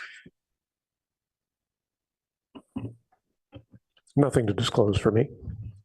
Nothing to disclose. Nothing to disclose. Nothing to disclose. I will disclose that I made a site visit and I specifically did it on Tuesday morning, which is the garbage day on Sutter Street, because I wanted to observe what was happening there. So just so everybody knows. And with that, we will go on to the presentation. All right, give me just 1 second. I'll introduce Claire Raybold, who will be presenting the project. Claire has brought the project to the Architectural Review Board previously, and she is uploading her presentation now.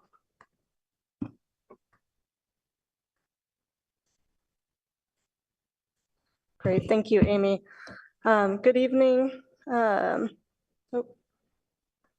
what is going on? Good evening, commissioners.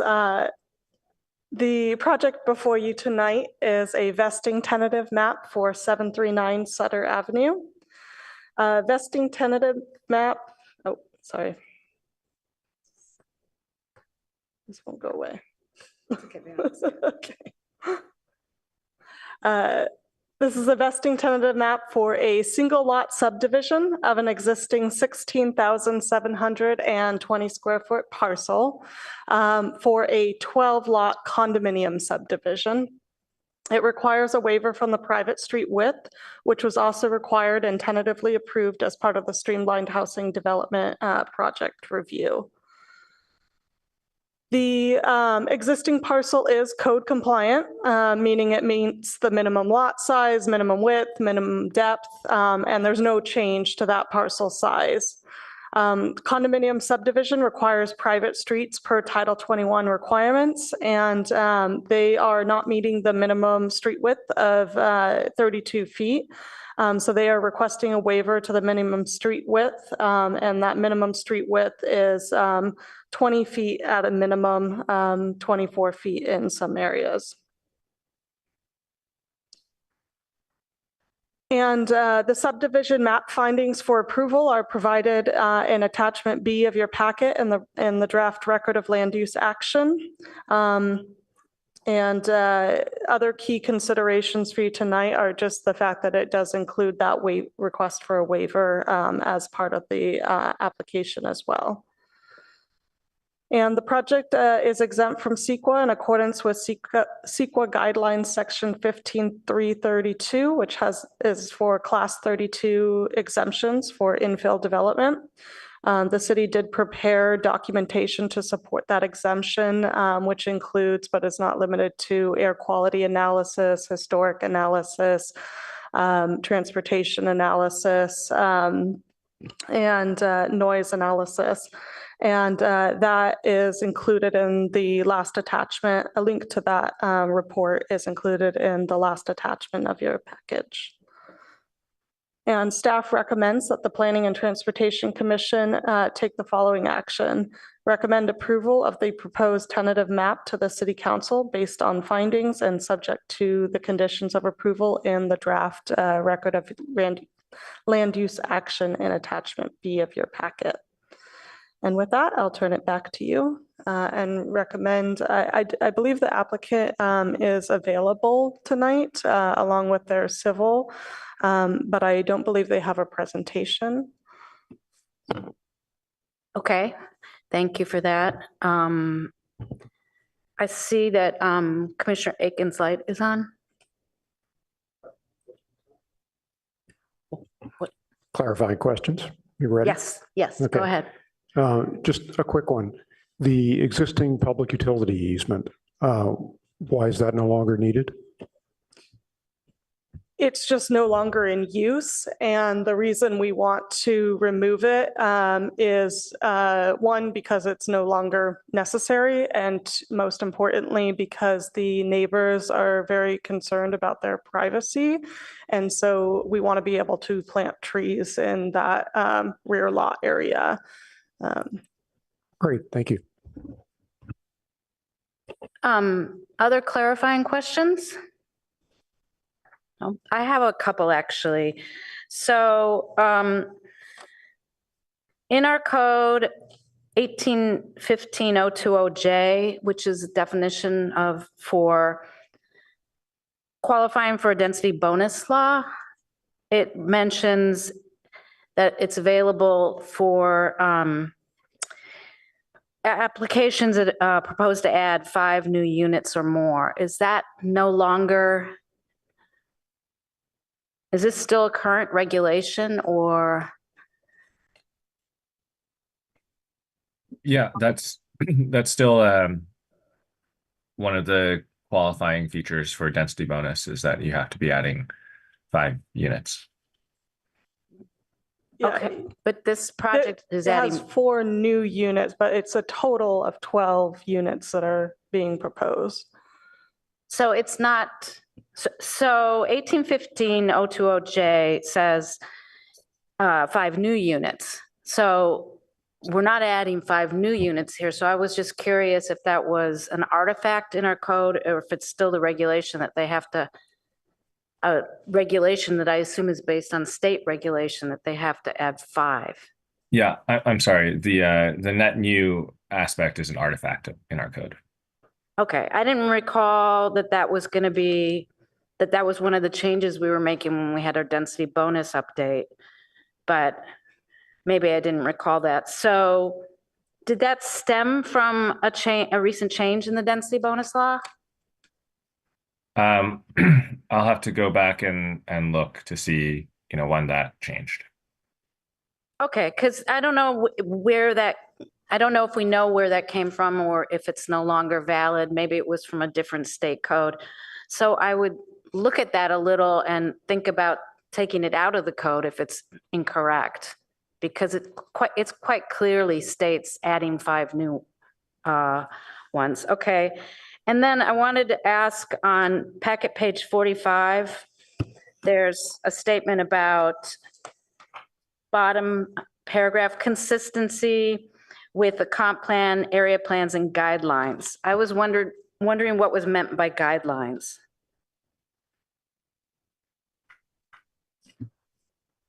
That's just the standard title we put for that section. In this case, there are no guidelines that are relevant, but in some areas there's South El Camino design guidelines and whatnot. Okay, yeah. Thank you for that clarification. I understand that. And then I have a question on packet page 55, condition 5. And it refers you to understand what it means. It refers you to the project plans. So it might be easiest to answer this if we put the page that I think is pertinent of the project plans, which is A0.5. If we could bring that up on the computer, because it's maybe what is a boilerplate statement. It's the additional CC&R requirements. The CC&R shall also include a provision that dictates the responsibilities of tenants for trash pickup for the townhomes. And then after that, it says, as shown in the approved plan set. And when I looked at that, I have a lot of questions about that will come up when we have discussion. But for now, I wanted to know if the diagram of the cans is to scale. And that's the trash cans in this, it's A0 or A0, I'm not sure, .5. Yeah, so to be clear, the plans I was actually referencing, and that is the architectural review plans, which has detailed information on the storage of the trash and then shows how it will be brought out on trash day and located. I think that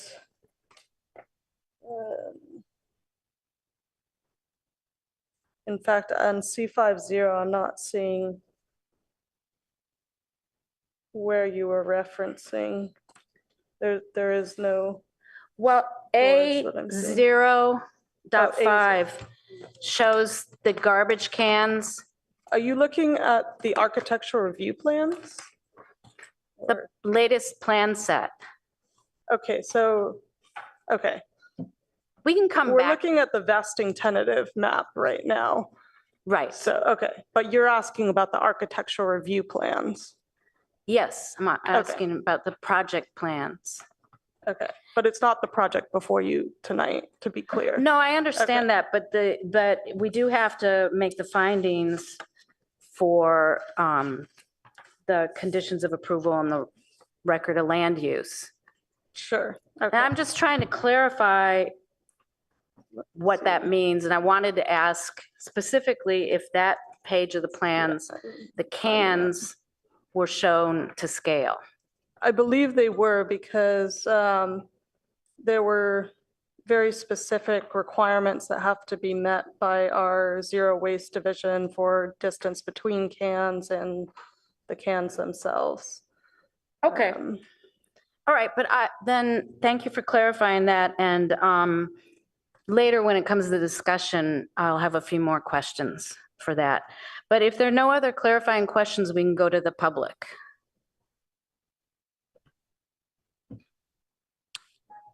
Do we have any speakers?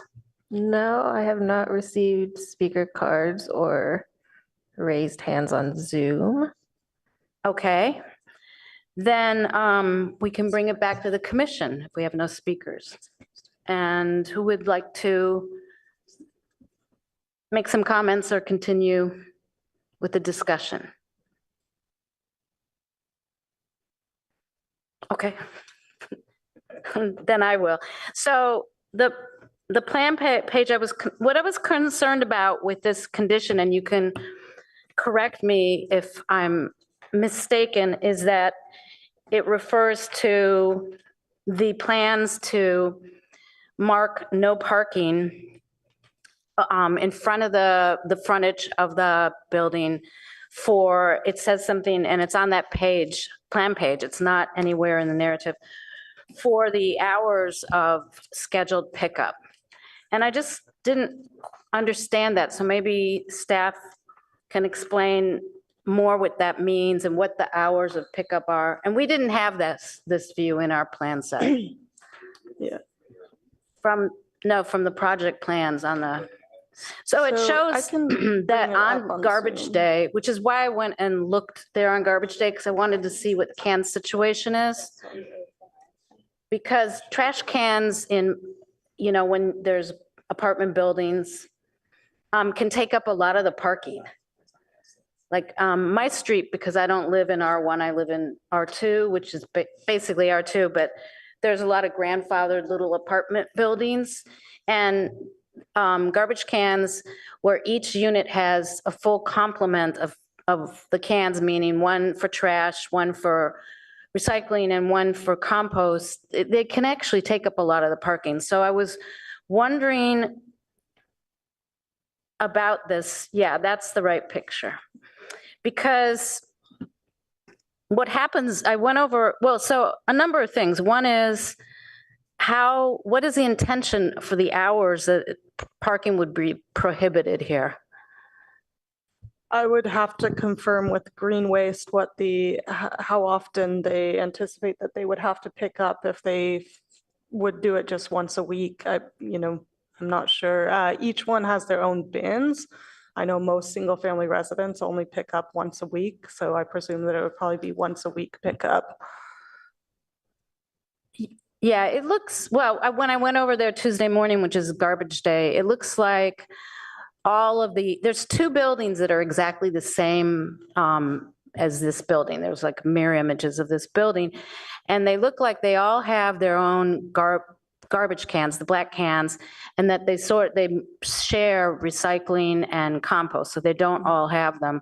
But there certainly is no prohibition against parking to accommodate cans. And what happens on a street like that is that, you park where you can park and people have to put their cans out. My street, we have problems with that, and I put my cans in my driveway and block my driveway to be courteous to my neighbors, because if everybody puts their cans on the street, even on my street, which is a mix of small apartments and single-family homes, you can take up all the parking. So I am concerned about this as a solution in this case.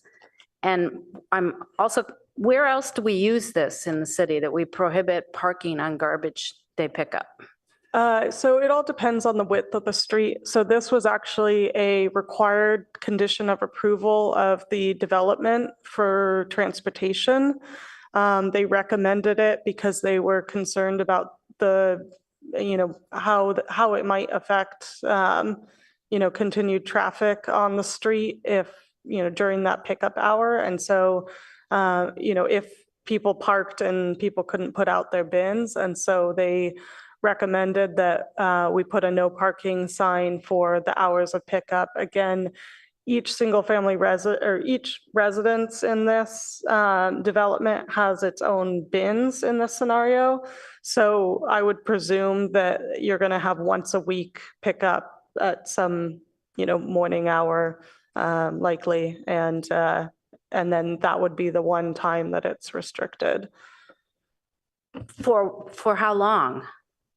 I would have to ask, but I think they usually have about a couple of hours of time, like a time span of a couple hours that it's restricted. So when you say usually, is that based on other places in the city where we have this in a lot of other places in the city. Oh, we do? Yeah. Mm-hmm. Okay. And do they pay for the privilege of using the public right of way? Is there a fee? No, it's actually allowed per Title V of the code to use the public right of way for trash. Now, thinking about your comments on the earlier, it has been something that planning has very much been grappling with, not so much for smaller projects, but especially with larger projects, and especially as we think about existing and planned bike lanes in those areas, then it becomes a lot more complicated. Yeah, and I wasn't aware we did this anywhere else in the city. Like I've just never knew about it or heard about it. And it seems pretty problematic. Like why wouldn't everybody want that privilege? And then where are people going to park? I mean. Yeah, I mean, we like to have it on site if we can, but that's not always an option. And there are, green waste and our zero waste division have gotten a lot stricter thinking about the safety of the drivers and also safety of residents and bicyclists. And so they've really cracked down on having trucks go into developments and having to back up. They also get a lot of complaints about noise from the backup of the trucks. And I think it's also increased with the increase in waste streams. So now they're having to go in and back up for every single waste stream. So now they're doing it 3 times or 6 times if you're in a townhome development and have to do both sides. So I think that's where it's become stricter. And so it has been a harder thing to grapple with in terms of how to deal with it on a project by project basis to find the best solution. Yeah, well, yeah, it really surprised me and didn't seem like the best solution. And in addition, since you verified that it's shown to scale here, that isn't even a configuration that Green Waste would find legal because they require a much larger space between the cans. So I don't even think this would fit for this building. I mean, that was a significant discussion during the review of the plans, and this was the final plans that was approved by Zero Waste. So Zero Waste, Green Waste approved these plans? Mm-hmm. Oh, I'm surprised also because they say they want 2 feet between the cans when you put them out. They don't want them touching each other because of the automated thing, I guess, that lifts them up. I don't know about 2 feet. I thought it was 6 inches between cans, but I'm not sure. Yeah. Yeah, Well, my recollection is it's 2 feet as well, although the mechanism is capable of using less. I think there are, well, yeah, I'd have to confirm, but I know that they reviewed these plans and they found them acceptable. I know there are 2 different types of trucks that they run, so I don't know if that is potentially why they do a different type of truck, like the overhead bin versus a side arm bin. So that might be a difference. I'm not sure. I mean, I have a hard time understanding how this is going to work if we extend this privilege to multiple people. And to your point, in Title V, there's also, which is the only place I could find any description of that might fit, like the regular refuse pickup times, the language that's in here, refuse service hours. And that was that you are allowed to put your can out for 3 days, the day before your scheduled service, the day of your scheduled service, and the day after your scheduled service. Other than that, the bins are supposed to be put away. So I was thinking that maybe this would be a 3-day, to be consistent with that right that everybody has to have a little flexibility in putting their cans out and taking them in because of people's schedules. And this also specifies in one of the arrows that the bins are brought to the staging area along Sutter Avenue for service and immediately brought back in place after servicing. So I don't even see how this is practical or enforceable. And currently, and I took photos, but I didn't send them to you or anything, but currently because they share the tenants, there's 8 units currently, and everybody had a little black trash can, and they had 1 or 2 compost, I mean recycling. I didn't see a compost. And that's how pretty much consistent with the other buildings that are the same configuration as this building. And at the same time, that these people are being given what I think is sort of a special privilege compared to other people.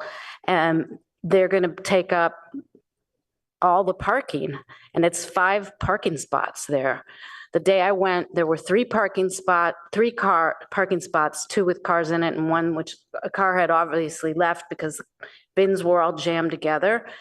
And I can just imagine with the amount of development that we think we're going to get, and who knows, maybe the other 2 buildings that are the same as this building might go up for redevelopment rather quickly. It won't work very well to not be able to have people use parking spots because it's designated. I also don't see how it would be enforced, but I know that most of enforcement, like 80%, is just putting a sign up and people don't want to risk a ticket. So I don't know. I didn't know that we did this anywhere else in the city. I was thinking we hadn't done this. It also seems a little weird. I know you can, in Title V, you can have alternate companies pick things up and stuff, and you can make your own deal. You don't have to use green waste. But I was just concerned that this was setting a precedent that might become very difficult in the future, and that it wasn't really even workable the way it is. If green waste thinks they're far enough apart, then they should let everybody else know that they can put their cans closer together. I guess so. It seems like they're getting a little bit of a special privilege. Other people that use public right away, and I'm thinking about restaurants and parklets and Cal Ave, are going to have to pay a fee to use the right of way. And obviously this is not permanent or all the time, but it's awfully hard for me to understand what the impacts would be when the information is not very specific also. So that was my biggest concern about this. And it is something, the conditions of approval are something that we have to be comfortable with, I think. Yeah, I mean, that condition of approval it's a condition of approval of the development. We added it in as a CCNR just to reinforce that because it has a stronger reinforcement if it's also part of the covenants and restrictions on the site to ensure that property owners understand their responsibilities related to that. But it's a condition of approval of the development as well. So, I do understand your comments on that.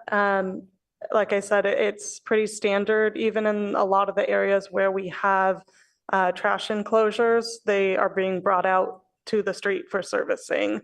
So there's a short period of every, time where, that area is being blocked by those. Well, yeah, but everybody, it's just the same for everybody. There aren't some people that have theirs specially signed and reserved for them.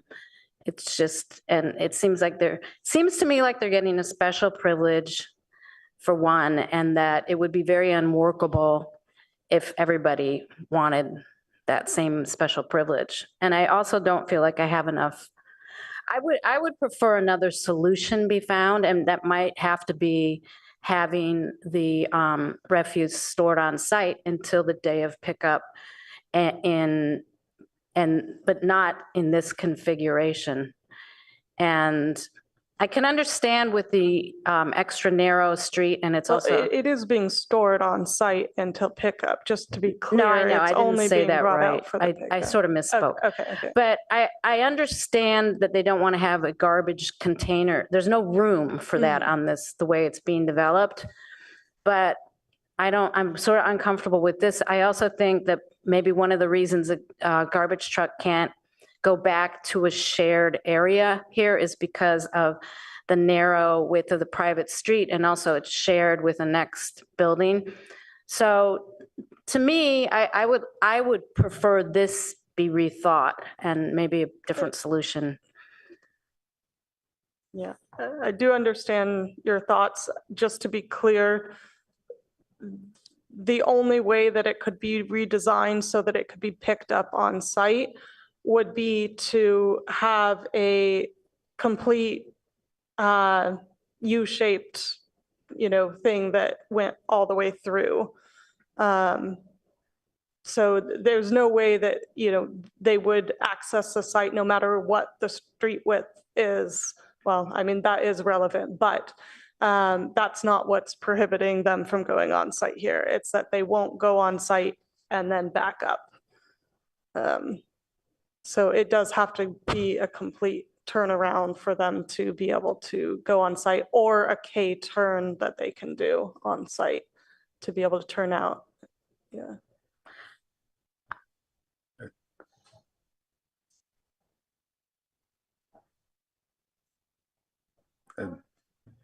I just wanted to bring up some examples because I know we were just speculating about how much this is happening in other parts of the city. It happens pretty frequently on Vista. I think it's called Vista Avenue. It's in Barron Park. All of those units are bringing their stuff out to the street because the garbage trucks don't go down their private road. So it's definitely happening. And that's all I was just trying to say. Oh, I understand. Thank you for that. I understand that. It's just that I haven't seen a situation where the parking was restricted for everybody in a public right of way for the garbage. Everybody just takes it out and they deal with the situation however. I think it's intended that way on Vista, but I'm not sure if it's actually happening, like how it was written, but certainly there's no parking on trash days. Oh, okay. I mean, I'll note that just the last two projects at 420 Acacia and 3001 El Camino both have this for their trash pickup as well. An area that's designated for parking, and 3001 actually doesn't even have, I believe their bins actually stay on the site, but they still have an area because they have to have an area where the trash truck can park to be able to pick it up. So it's still restricting parking in front of that area. I see that Commissioner Chang's hand. I have a follow-up here. Can Okay. I jump in? So best practices, at some point because right here we have 12 units and each one has their own little containers. So that means we're going to have 36 containers out there. At what point do we transition into common containers? Based on the timeframe for which this project was filed, they were still allowed to do this, but there were new code changes that don't apply to projects that will apply to projects that were not deemed complete at the time the ordinance was adopted, that now make it so you have to do a trash enclosure on the site. It will reduce the number of bins kind of coming across, but it may not stop them from still having to pull the bins out. Bins versus carts. These are smaller ones are carts and the bigger ones being bins. But it would be more compact than. But it would be more compact, yeah. Okay.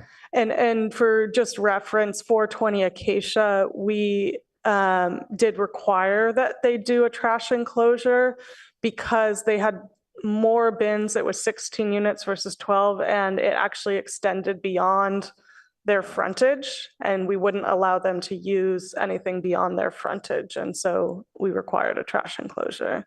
But this frontage has enough room that you can fit all 36? Yes. Okay.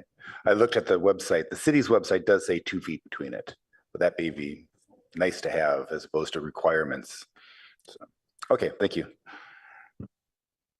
Commissioner Chang? Yes, thanks. I just wanted to echo my concerns about this because I've received a little note from Green Waste saying that I did not space my cans properly. So we definitely need to verify that. I mean, maybe it's because there's a different truck that they're using that has different capabilities, but also, so I want to understand and just to double check that I understand what you're saying, Ms. Rabel, about there are other developments where we ask that a sign is provided that indicates that parking is not allowed. Is that correct? Sorry, say that one more time. So I understand that it's all over the city where on trash day, parking goes away. I understand that. That's just the way things work. However, I think if I heard you correctly, you're saying that there are other developments where we require that a sign shall be provided that indicates that parking is officially not allowed during trash collection hours. Is that correct? That is correct. And then in those situations, in those other situations, how do we define refuse service hours? The signpost, so I'd have to check with transportation on how many hours, but my understanding is it's a short period of hours. That is the period where they're expecting the bins to be taken out, and it ends, within a few hours. But I can get confirmation on that from our transportation division. I'm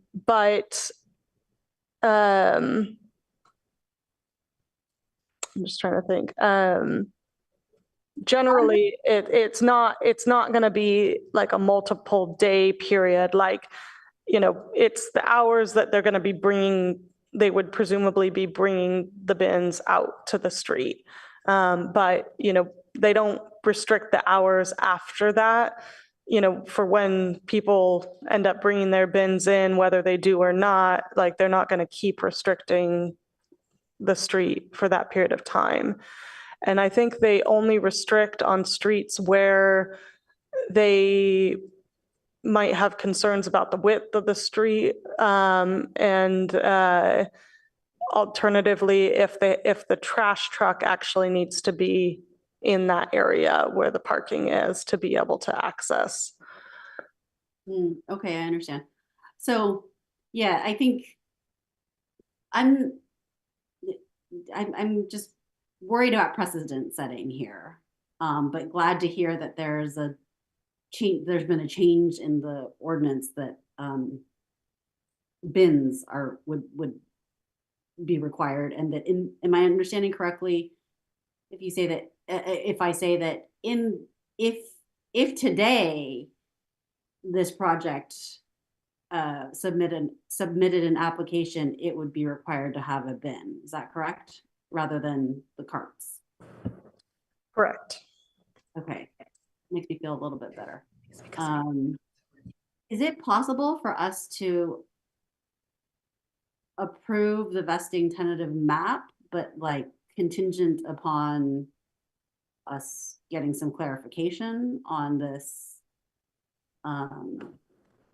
one additional condition of approval? I mean, you guys could always make a recommendation to council. This is going to go to council, so you can make a recommendation with a specific thing to look into or anything. Okay.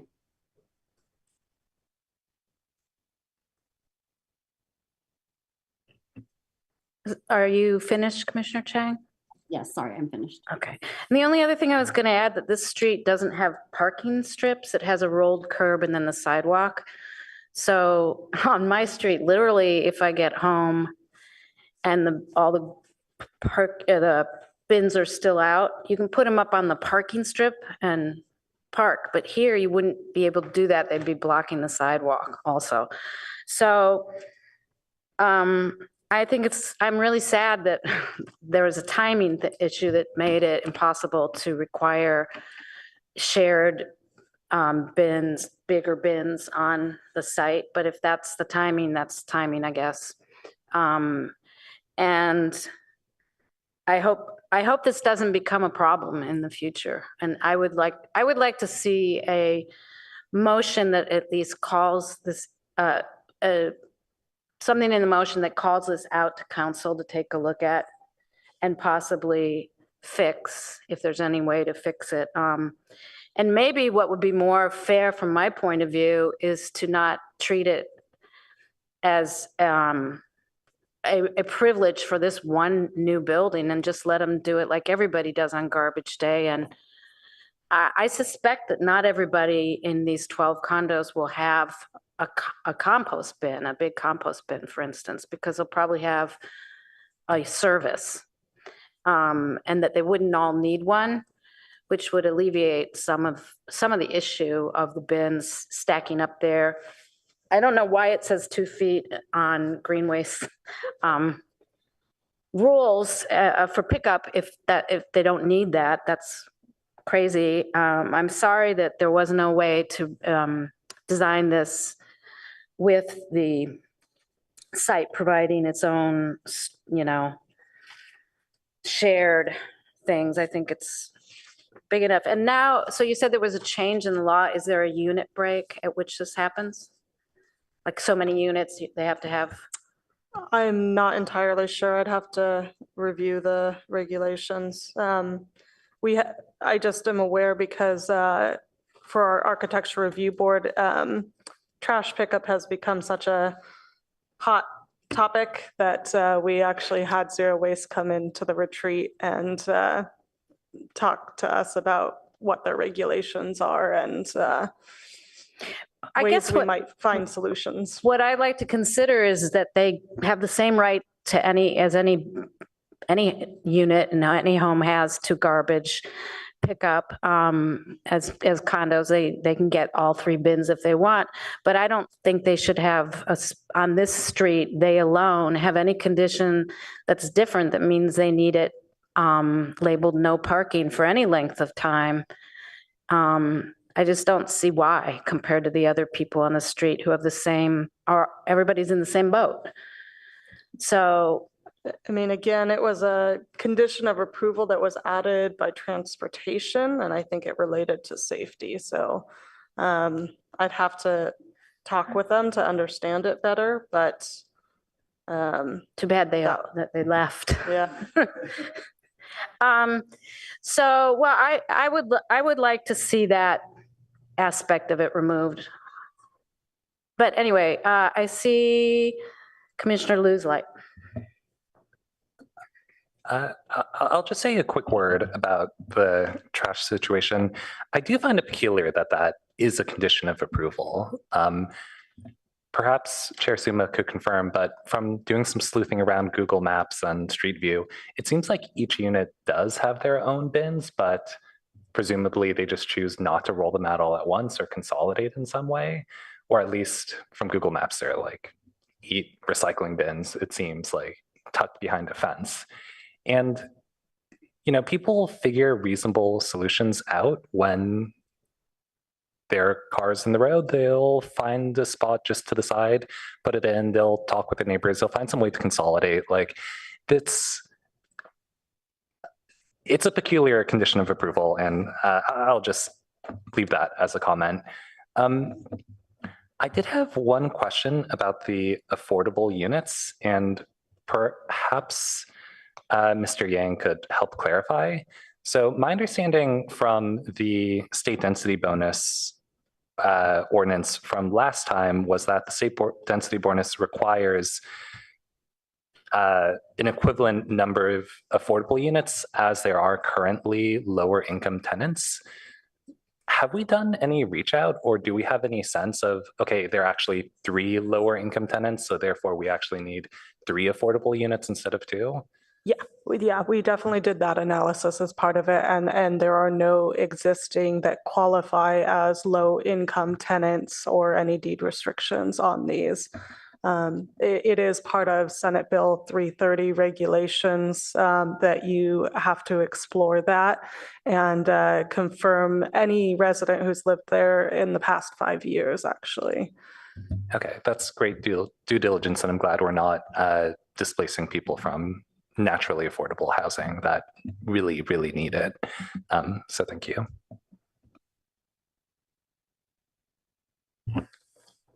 Any other comments from my colleagues or motions?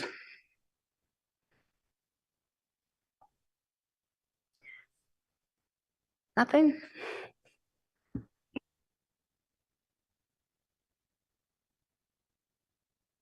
Yeah, I'm feeling a distinct lack of room to maneuver here.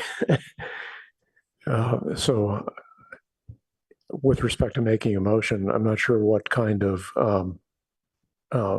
additional review is possible given the constraints that have been described. Do you have an idea? Additional review, I don't think is necessary at this point. I do think it's been thoroughly discussed and I understand the limitations, but I personally, think that the parking restriction that is solely for this new building should be removed, and that everybody should just get their garbage picked up like, with the same rights and privileges to share the street and the parking and garbage bins as is currently there. Commissioner Chang?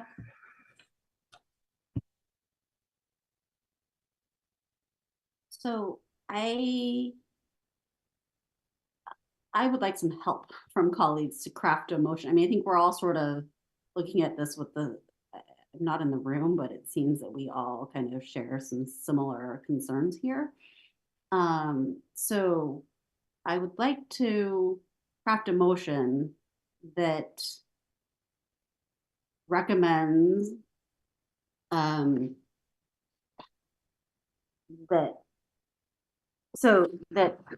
I would like to craft a motion where we recommend the staff recommended motion, but that we somehow flag this one additional condition of approval to City Council to make sure that we are, I mean, I share Chair Suma's concern about kind of uneven, like, why are we giving a special privilege to this one development? Does anybody have any ideas? Mr. Rector? I have a question for staff. So is there anything in this design that precludes them having a common bin? Apart from Green Waste not wanting to back up there, but if Green Waste got a smaller truck and was willing to do it, there's nothing about this design that would preclude them from going 10 years down the road and putting in bins? I don't know where they would put the bins without removing a unit, because On the picture I was looking at, looks like on the side, there's a transformer at the end of the drive aisle. Oh, Yeah. And you couldn't put it at the end of the, you can't put it in front of that transformer? it can't go in front of the transformer, and it couldn't go on the end of the, private street on the other side because there wouldn't be enough room and the units wouldn't be able to back out. So without removing a unit, I don't, I will say that the original design included a proposal with it on site at the front of private street A, kind of all along that unit 1 frontage or side frontage. And Zero Waste couldn't support it for various reasons. Still the issue of the trash pickup and also the issue of reducing the street width too much. But right when you come in there, there's the T. There seems to be a chunk in front of that transformer. Why couldn't you put it there? You can't put a trash enclosure in front of the transformer. You have to have clear access in front of the trash, in front of the transformer.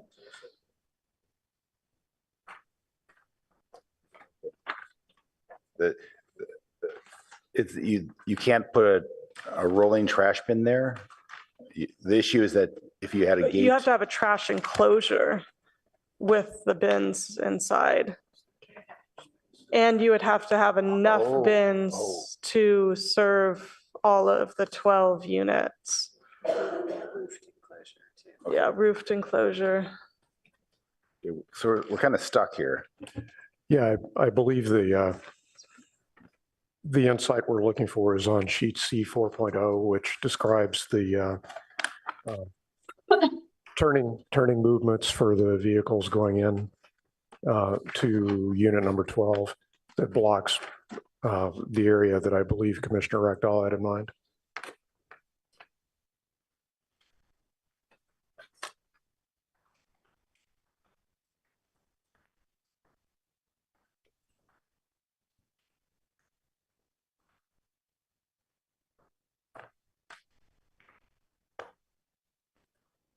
So if they were proposing this today, we could force them to have a trash bin, or can they waive that with builders, I mean, with density bonus? Can they waive trash pickup? Is that it? It would be certainly possible that they could waive it too. Yeah. Stop right there. Albert, do you want to share your wisdom? Yeah, I mean, I think we'd have to look at it more closely, but it's likely something that could be waived. The only reason it might not get waived is if there's some sort of quantifiable impact on public health that we could show as a result of, having these individual cans rather than, one large shared bin. But I'm having a hard time imagining what that quantifiable impact on public health would be. Okay, thank you. Thank you. So I've been thinking about this during our discussion tonight, and I'm not really clear on whose interests we're protecting with this argument. Other places in the city have similar requirements. Trash needs to be picked up, and we need housing. So I don't understand what the issue is. If the issue is that one day a week, parking has to give way to trash pickup, that's just like every other place in the city. All of us can't park where we put our bins. No, but it's just in front of this one development. It's wherever I put my bins too, and you put your bins. We can't park there. No, but. Well, in your case, you have a driveway. Yeah. No, but my point is, the restriction is for this building alone. The other people on the street don't have the privilege of that or the responsibility. You can look at it both ways of that. And I think that removing the parking restriction solves the problem for me. I think the reason that's there is for public safety, because if you had to put the bins on the other side of cars parking there, the road wouldn't be passable. So I think, I mean, it makes sense. People do have to have their trash picked up. But the whole road already works in the way it works most places, where people share on garbage day, some parking goes away and people share the parking and the place to put their bins. This will be the only place on this street that has the restricted parking, and I don't think it's fair or necessary or good. Who's it not fair to, I guess is what I'm trying to understand. To the other people on the street who already live there. They can't park there if there's trash bins there. I know they can't park there. It might result in the same thing, but I don't think we need a restriction. I don't think it's enforceable, and I think it's giving a special condition to one property. I don't think it's really necessary, and I don't think it's desirable. So I think what we're saying is there's a semantic difference here, and we've spent a while talking about it, and that's what Brian is hoping we can highlight in our motion. Yeah. Okay. My only concern, I think this will work, but what happens if every apartment complex on the street does the same thing? And Trash will be removed without harming cars. Yeah. That's what that will happen. it just seems like having 36 bins out there is not the most efficient way of doing it, but That I agree with, but the company has agreed and the city has agreed that that is doable. And that's the part I'm like, if they've already decided, I don't know, other than highlighting it for council and saying this is a semantic issue we need you guys to figure out because we're split on it. Like, that's fine. I think that's our job, right, is to highlight these issues for council. Would someone like to make a motion? Right? Or no? What? Brian, did you make a motion that was the staff motion plus notes? I'm happy to second that. I'd like to ask the chair, did you have a suggestion for how we can best flag this? Yes, I think we should move staff. Yeah. We should move staff recommendation, and I don't have to read it all now. It's 1 and 2 on packet page 42 with the addition of removing the parking restriction for refuse pickup hours for the applicant property referred to in conditions of approval and plan page A0.5.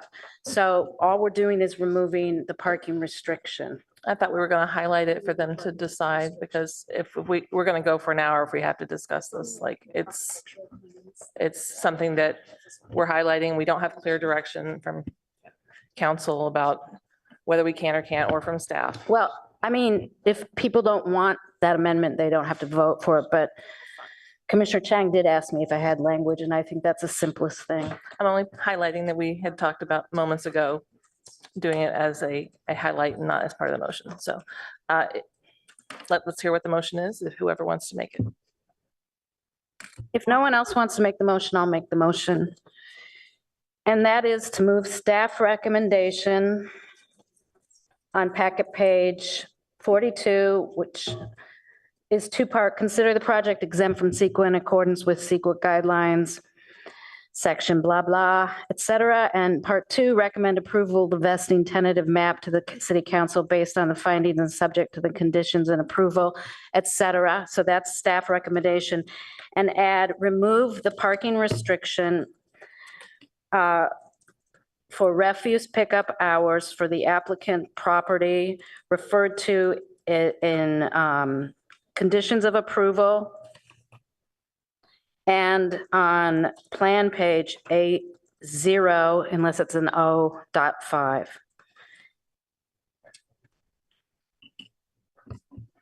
mean, I'm concerned, 36 carts out there put between cars is just not going to be a safe situation. I can see why transportation said that they wanted this whole chunk of area to be free so they can have all the carts crammed together.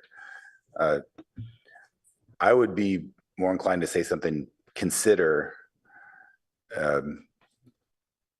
check with green waste if there's a better way of handling waste removal. But I don't think I don't have the information to tell me that we can remove this. That's between green waste and transportation to figure out what's the optimal way of configuring this. I don't like it, but I think it might be the lesser of two evils. I would second the motion as written on the screen. But I don't know if anybody's making I can make that motion as written on the screen and consider rather than. I just made it. Okay, you made it. Yeah. And I haven't got a second yet unless your second was not conditional, but you meant it for real. So are you seconding the motion? Yeah. Notice that they added consider to your, I don't think you said consider, did you?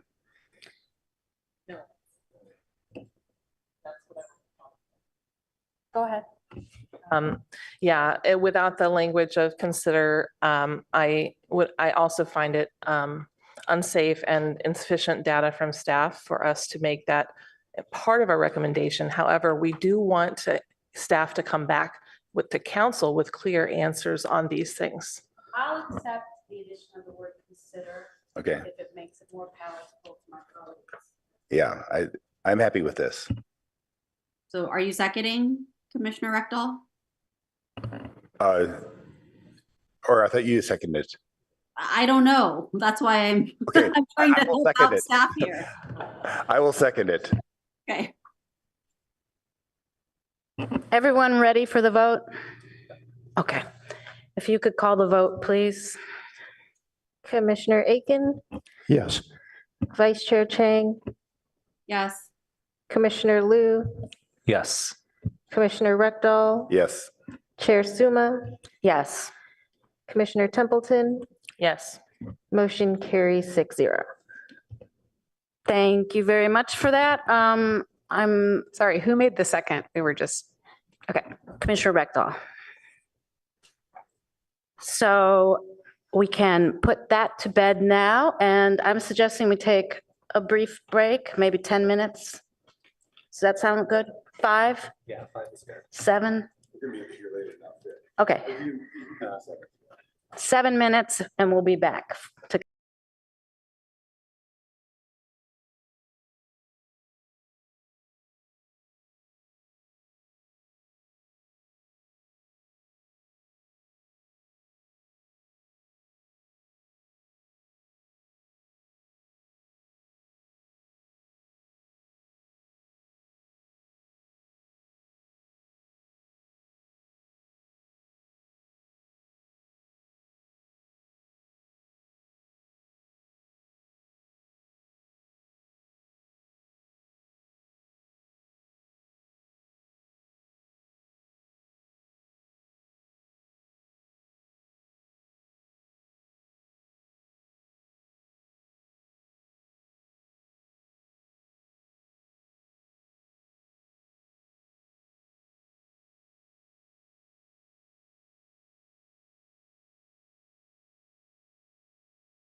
Okay, let's get started on our next item. I will note for the record that Commissioner Chang has left the meeting. Thank her for coming at all. She wasn't feeling well. So, okay, we're on to our study session for retail. So I do not know, this is a continued meeting. I do not know if there's anything additional that our consultants or staff would like to add. Just noting that the consultants are here. I was going to check to see if they're floating out there in, can you see, are they there? Okay, I was messaging them that we're about to start. And we did have an ad hoc meeting yesterday that I know 2 of the members of the ad hoc were present for.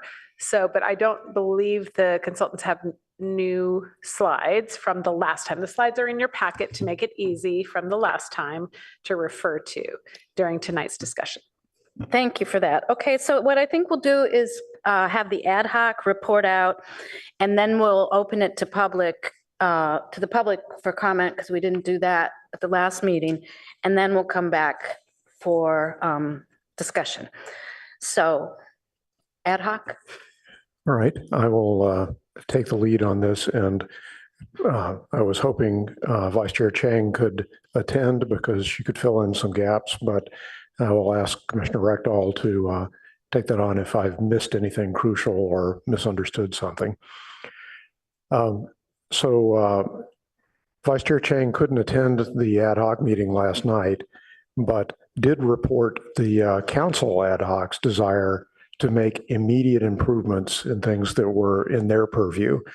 So things like cleanliness, signage, code enforcement. And presumably council will follow up with medium and long-term improvements still to be determined. I think it's useful for us, for the PTC, to recommend actions that fit within that framework as well. So we think about things as being short, medium, and long-term. But before I get into those, we did spend some time asking for explanations of some of the data that the consultants had presented previously. And this included things like vacancy rates in Palo Alto that didn't match our personal observations. The vacancy rate on University Avenue, for example, seems lower than the approximately 19% that we believe currently exists. We're trying to resolve that. And there are some really striking differences, like the 70% higher vacancy rate in the 3rd Street Promenade in Santa Monica. And so we asked about what might be, what the possible explanations for that might be. And Mr. Ware suggested that we were looking at pandemic-related phenomena mostly. So if the businesses that were on 3rd Street were tilted towards in-person services, then they might have been adversely affected to a greater extent than our own. And then the long lead time in finding new tenants just amplified that. The vacancy time in Town and Country seems quite high at 40 months, and I don't think we understand exactly what's going on there, other than, again, the long lead time. It just seems particularly acute in that space. And there was also discussion of the total amount of retail space oversupply, which is enormous. So it's a little unclear which areas are being counted that lead to that estimation of oversupply in Palo Alto.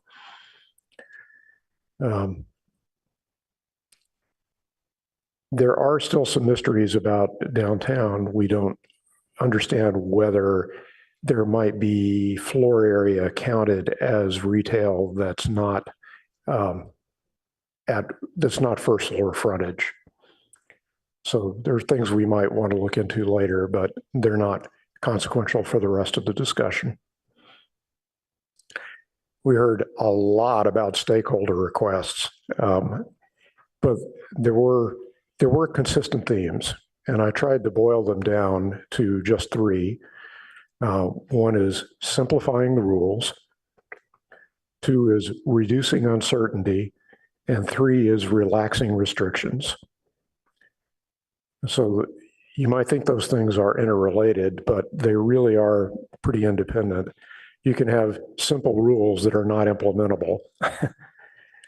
So keeping restrictions relaxed and simple rules, and then reducing the uncertainty, each is important. The consultant's presentation offers many proposals that address these things. But I believe there was good consensus for at least three of them. One is removing some or even all constraints on formula retail on CalAV. Another is limiting the areas to which the retail preservation ordinance applies. And third is making code changes to ensure that changes in use are not locked in if market conditions change. And this is worth a little more discussion because it came up in stakeholder requests multiple times. You might say, well, we'd like to encourage conversion of office to retail, but if the retail preservation ordinance then prevents it from being changed back, if it's not successful, then that's a deterrent for people who might otherwise be willing to experiment with conversion to retail. And Ms. French enlightened us on the complexities involved in that issue by explaining that not all of the lock-in provisions are limited to the retail preservation ordinance. You might convert something from office to retail, but then be tripped up by the office space limitations if you attempt to convert it from retail back to office. And those are not in the retail preservation ordinance. Those are elsewhere in the code. So there's kind of two generations of retail preservation, and this was the first one. Right. So we would have to look a little more broadly to make sure that we're not accidentally locking in changes. And the goal there would be to encourage experimentation to fill vacancies, regardless of what the type of retail or retail-like application might be. So we'll need to do a little further review on that. When I spoke to Vice Chair Chang earlier today, she also raised the issue that we, the PTC, at least the ad hoc, perhaps the whole commission, will want to look at the code again to make more concrete and specific proposals for council to consider. So, for example, if we elect to retain some constraints on formula retail on CalAV, there are constraints on the number of similar businesses that constitute formula retail. We might change those numbers, and that requires scanning the code to come up with more specific proposals. So that's something that Vice Chair Chang argues pretty strongly belongs in our court. So we have yet to do that work.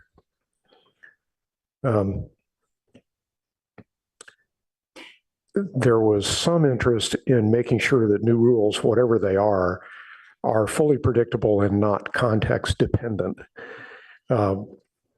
For example, you might want to avoid rules that depend on fluctuating things like vacancy rates or the other nearby retail uses, because those conditions might change between the application and the entitlement. So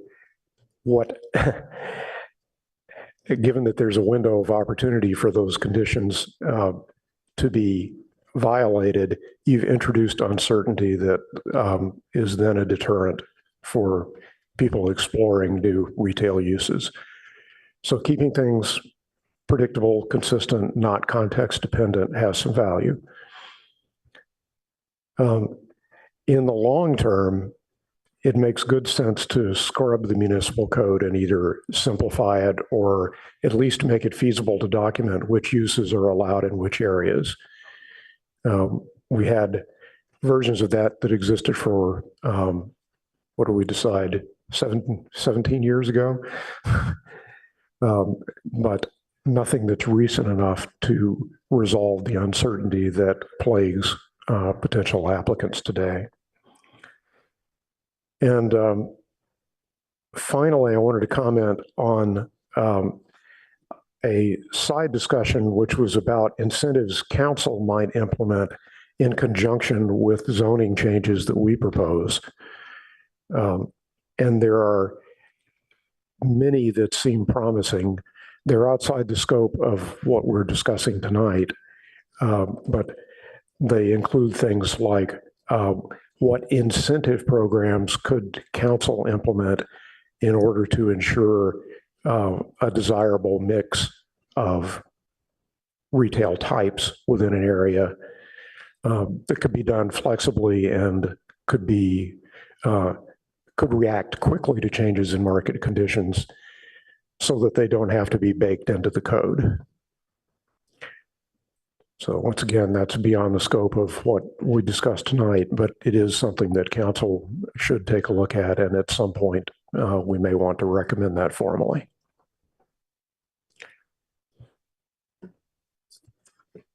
Okay. All right, I think that's all that I have for the summary. Keith, what did I miss? Yeah, no, that was a really good summary. One of the things is that the RPO gets, some people love it, some people hate it. But with Commissioner Chang sent a summary of, she listened to the ad hoc for the council, and there they were saying, well, it wasn't so much that it was RPO issue, it was that people were leaving downtown to go to the Stanford Shopping Center, actually paying more rent because they had more certainty of, for example, they're not going to have tents blocking their signs and stuff like that. And so some of the uncertainty is what is, I should say, is the issue, is a issue.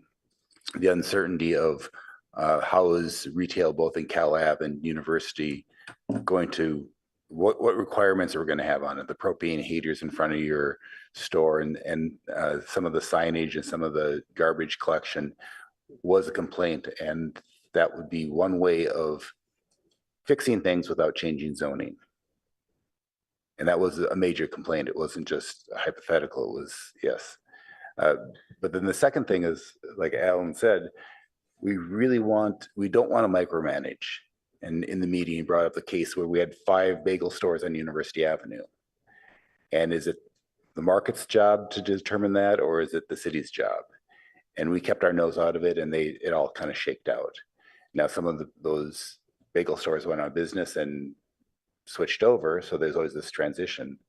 But that's probably the easier thing to do than micromanage by zoning what you can have down there. Let's see, there was also, oh yeah, the RPO. So now if we change the RPO, there's, you don't have to necessarily get rid of it altogether. You can change and say, instead of, if you have retail in some areas, we may be happy to have that retail replaced by a dental office. That still brings in people. And so you may not want a dental office on University itself, but on Hamilton, that may be fine. And that would bring people downtown. They go to the dentist office or go get their nails done over on Hamilton, then they walk over and have food on University. And so we may want to have different regulations for University and the side streets, or Cal Ave and Cambridge, for example. And so if there are concerns about what you have on that main street, that doesn't necessarily, you shouldn't have those same concerns elsewhere, because you want to bring people in the area, and if they're nearby, they'll go to the other businesses. And so when we loosen RPO, we aren't necessarily allowing tech offices. We may be just expanding what is considered resident serving businesses. Well, I think council already changed that downtown. I think they allow medical retail, as we called it. I believe this is right. Maybe they just had a discussion, didn't do it. But on the side streets, they now allow retail-like medical downtown, I think. So those kinds of changes have been made in some places. If Commissioner Rectal is finished, or when Commissioner Rectal is finished, we should probably ask our consultants if they would like to speak to the discussion from last night as well. Yeah, that's. Okay, I see that Mr. Weary is here now, and also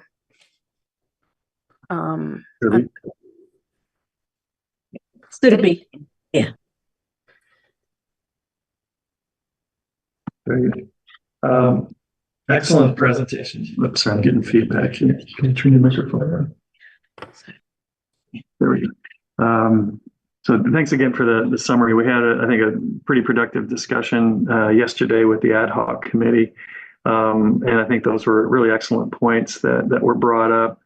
Our objective tonight was to try to facilitate the discussion of those zoning strategies and to see if there are recommendations that the full PTC could make.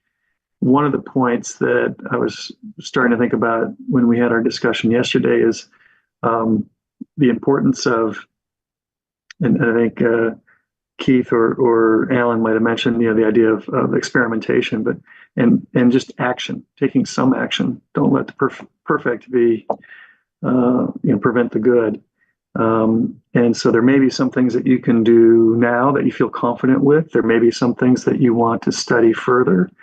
And there may be, certain things that are priorities, certain changes. And one that we talked about as an example, comprehensive code revisions. That's a long-term, complex, expensive, resource-intensive effort. There's other things that we could do on the interim, slight amendments, targeted amendments.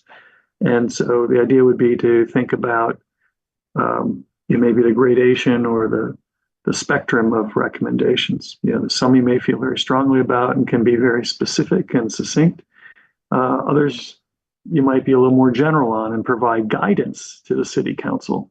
And I think some of the examples were, keep it simple, make sure that it's certain, it's clear, and then even some things may be phased in. For instance, in terms of the comprehensive revisions and simplifying the broader code, trying to make it more understandable. The recommendation I had mentioned, I think 2 weeks ago, and certainly yesterday, was start with those use tables because it's a relatively simple task to put them together, create the comparison, and that's when you start to see the gaps, the overlaps, the conflicts, and in the end, you end up with a useful tool, a comprehensive table, like the what uses where from 2007, that works for staff, it works for applicants and property owners and people thinking about coming to Palo Alto. So it's a long way of saying, we're trying to get you to some recommendations to city council.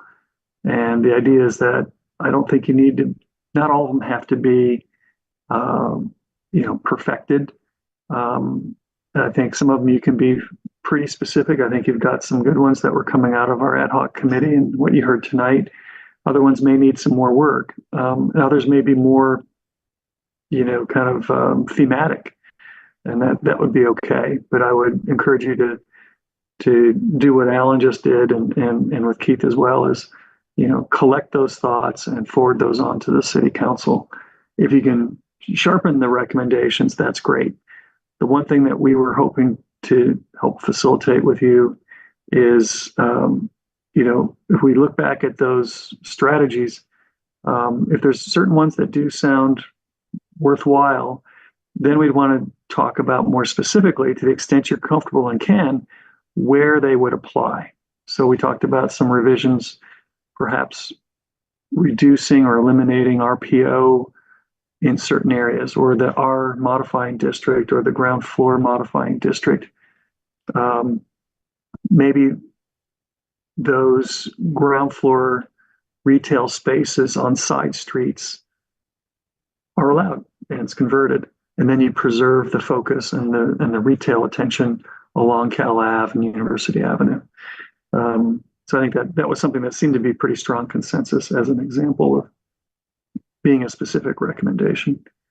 So with that, I guess I would try not to speak too much and try to answer some questions and facilitate any further recommendations you guys might be willing to elaborate on. All right, well, thank you for the ad hoc's work and your summary, and also our consultants, but I think now we're going to go to the public. And I know I saw one speaker on Zoom, but. Correct, just the one on Zoom from Winter Dellenbach. Yes, hi, commissioners. I have my recommendations, and you don't have to pay me as a consultant, so that's really good. For God's sakes, keep ground floor retail protections on Cal Ave, on University Ave. And I don't know if you consultants have taken time to go into the along El Camino to the Barron Park and Ventura neighborhoods, but we're a walkable neighborhood, and there's not a lot of those in Palo Alto. And what makes them walkable is that we have protected ground floor retail. We have a lot of mom and pops. Some of them are a little shaggy looking, but most of them are very vital businesses. And those should have protection, and they should continue strong protection. And the same goes for the Cal Avenue Shopping District and University, because people want services. They don't want, here's a story. Quite a few years ago, University Avenue loaded up on financial institutions. And so the city stepped in and said, and put a limit on how many financial institutions, because it was suppressing other types of business and retail and the whole health of University Avenue. Same thing happened on Cal Avenue with nail salons and hair salons, because they were they were proliferating like rabbits, and it's not good. It wasn't a good, healthy environment, and we can't just not have regulations. The market is a dumb beast. And of course, instead of leaving it to the supposed market, the city, of course, has to be involved. You know, it's called planning for a reason. This has to be planned. It has to be, and the city's involvement has to continue to be strong. One of the things that's happening is that we're losing retail along Barron Park, Ventura neighborhoods on ECR. I'd be interested if you folks have gone there. And have you now gone to Midtown? And have you now, this is the consultants, have you gone to Charleston Center, where are very, very important shopping areas and retail areas and other services? And I sure as heck hope you are, because if you're earning your money as a consultant, you should be looking at the whole range of retail areas and not just one or two. So, and that's what I want to say. Thanks. Thank you. I think that's our only speaker. Correct. Okay, thanks. So I'll bring it back to the commission for discussion. Would anyone like to start us off? Sure, I'll say just a few more words. Since Vice Chair Chang isn't here, I wanted to reinforce some of the points that were of concern to her. And perhaps the top one is simply that we need to go through the code because we perhaps don't understand well enough how all of the constraints are interacting right now. And that's the way we'll get workable proposals, is to look at some of the details. During the ad hoc discussion last night, I propose just cutting the Gordian knot on Cal Ave and allowing formula retail of all kinds. And I'll throw that out there and just say, what's your immediate reaction to that? Are you asking me? The commission as a whole, all of us. The thing about formula retail is that I think many people would find, things like that very useful. Like we even had a doofy little pharmacy on Cambridge. It was this little tiny independent pharmacy. I think having a pharmacy, and I think pharmacies are by and large now, a drugstore. Not that I'm suggesting this specific thing, but I think that having formula on retail is not something we should take off the plate completely. And I think the reason, and I know that won't be popular with everyone perhaps listening out there in Zoom land, but I think particularly if you're going to allow formula retail with a CUP to any formula retail applicant that has only 10 or fewer sites across the nation, to me, that doesn't seem to make any sense. It just feels arbitrary. That being said, I don't know. I think that for any formula retail on Cal Ave would have to fit in with the rhythm and size of the existing storefronts. Just like McDonald's, when they go in the Vatican or Paris or Rome, they don't look like a McDonald's on El Camino.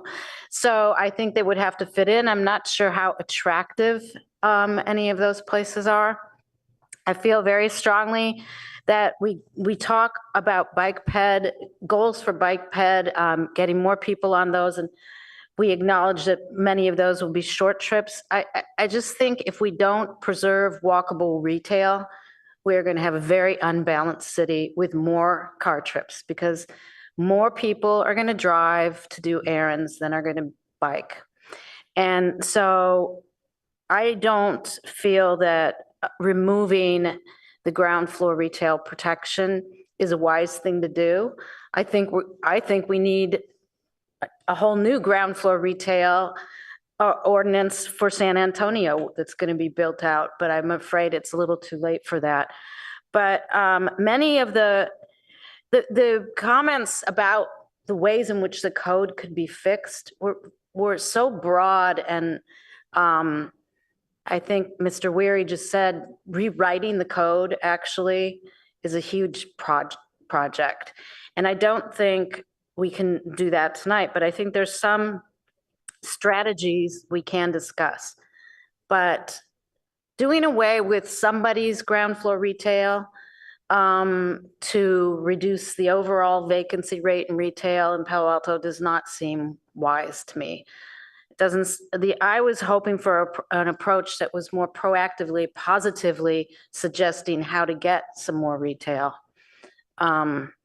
So, I mean, it's really a problem. And I do think the biggest problem is, I mean, when you have retail Gallery House left California Avenue and they went to Santa Cruz, or on Santa Cruz in Menlo Park, that is a cost of rental decision. And we had sort of a impromptu list of businesses, and we never followed up and made it more official, that had moved to Menlo Park or Mountain View or Los Altos because it was less expensive.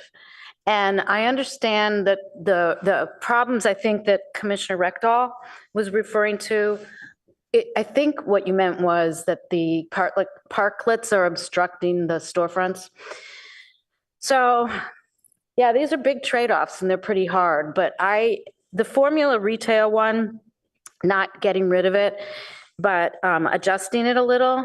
That being said, I don't think we're getting a lot of applicants of that type because of the size of the storefronts. So that's kind of my opinion on that one.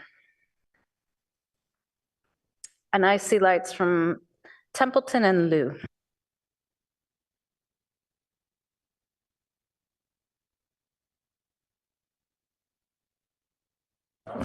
Okay, so yeah, I guess my thoughts here are a little bit, might not directly answer your question, but they're a little bit more abstract. But what I would say is the places we've listed as competition for us are destinations, right? Going to the Sanford Mall is a destination. Going to University Avenue has been a destination in the past. And those are things we have to think about. And I think what that means is a place that's vibrant during the workday, after school, and at nights and weekends, right? They have something on these locations that's interesting to do at all of those times. And that's a process or a approach that has been studied in planning for many years, that they know that this is what makes a place vibrant and attractive, and that you can just go and hang out. You don't even have to be necessarily with a shopping goal in mind. You want to go there and then you spend money. So those are something that we can think about, and it involves a mix of things to do, right? We have the ground floor retail, I think, is the key attractive factor, right? There's something to do, something that you can always do. But we have to have a proper mix. One thing that's happening on California right now, Winter said that it was nail salons and hair salons, and we have moved that. That was certainly my experience 10 years ago when I was doing those things. But now I feel like it's all gymnasiums and smoke shops, right? Like it's like things that just don't interest me. Maybe I should be more interested in the gymnasiums. But, because California Avenue currently still has a mix of things, I enjoy going there because they have other, like a variety of options. But, I worry that every time a shop closes that it's going to become a gym, right? Like it's a thing that's happening. So I don't know if there's a way for us to manage that. Like think about Town and Country, another great destination. They have a management company. The mall has a management company. Is there a way for us to say this is this is a group of people that are going to manage this? I think that's a possibility, but it's complicated, right? Because of the duration of these leases and commitments. So I know that's not a solution, but you want to know what I think. That's what I think. All right, thanks. Bye. All right, I'll make a few specific comments and maybe just kind of ask a general question at the end. So I was speaking with a local retailer on Cal Ave, a pretty small business. They said that their perspective on this has changed over time, that they favor relaxing formula retail, also favor just like more development in general along that corridor. And for them, the most important thing was just getting people on the street with any purpose in mind so that they can swing by and, meander into other shops or kind of fill other shopping needs while they're there. And I think that makes a lot of sense. Relaxing formula retail, certainly like 100% in the context of pharmacies, and potentially some similar kinds of stores. And I'd have to think this through, but likely many other uses too would make sense for me. I think increasing the threshold from 10 would certainly be a start. I think like Santa Monica, how they exclude restaurants from their, or only exclude restaurants in formula retail, like something like that would also be a start. I do agree that, people aren't applying for conditional use permits now, but I think there is a perception that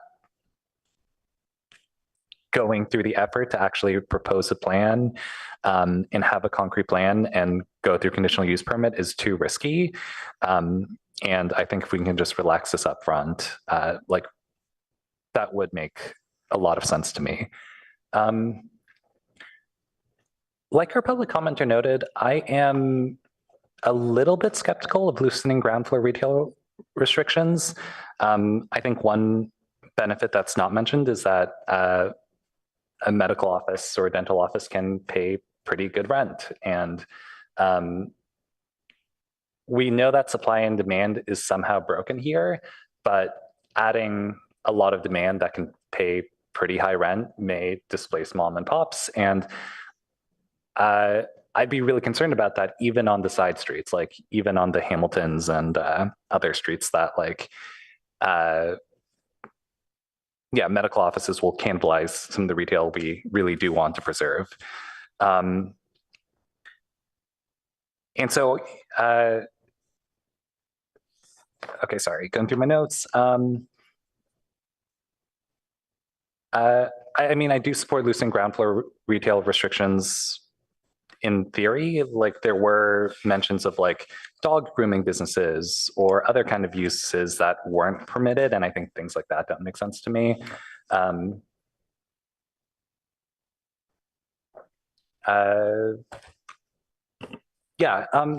I guess my kind of more general question is, where does staff and consultants want us to be at this point? I see we have one more meeting with the whole commission before we actually recommend this to council. Should we be actually workshopping specific zoning changes like now?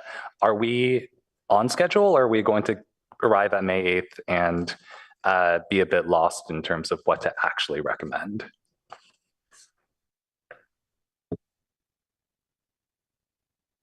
I'll take a shot at that, and thank you. Those are good thoughts.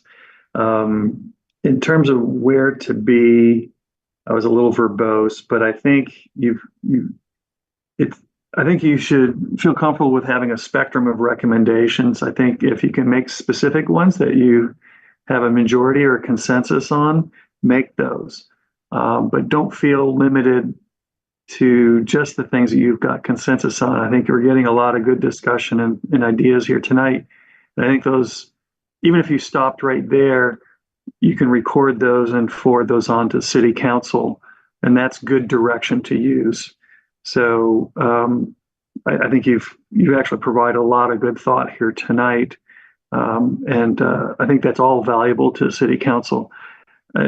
Just as a reminder, the idea is not to have specific zoning amendments at the end of this, in this period. The idea is these are the strategies that are going to lead to specific amendments or other actions. And so you're looking at kind of, think of it more as a menu. Hey, these are the things that we think have the highest promise, or here's an approach. And if you can be specific, that's great. If you can agree on changing the threshold as a formula business, great. If you can agree on limiting the formula to certain types of businesses, such as restaurants, all the better. And if you can agree on, some of the recommendations, maybe allowing or repealing the ground floor restrictions on certain side streets, that's great. Those alone, those would be 3 really good concrete recommendations.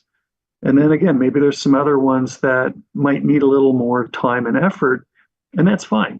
I think that's your role and the value of your recommendations.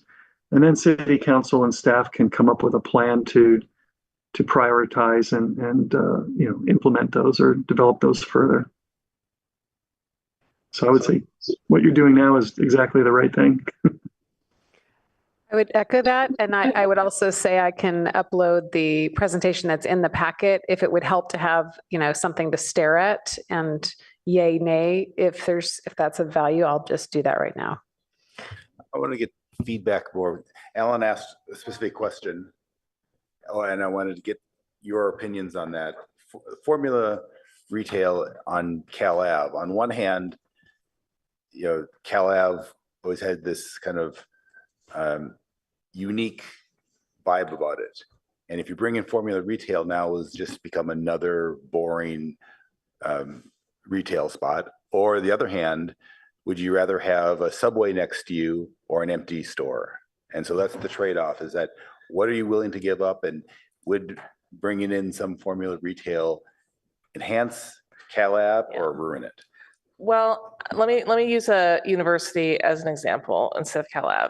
when I used to go to university as a destination, like a place to hang out and shop and buy things and whatever. You guys remember when the Borders was there in the old theater? I loved it, right? That's a big nationwide chain.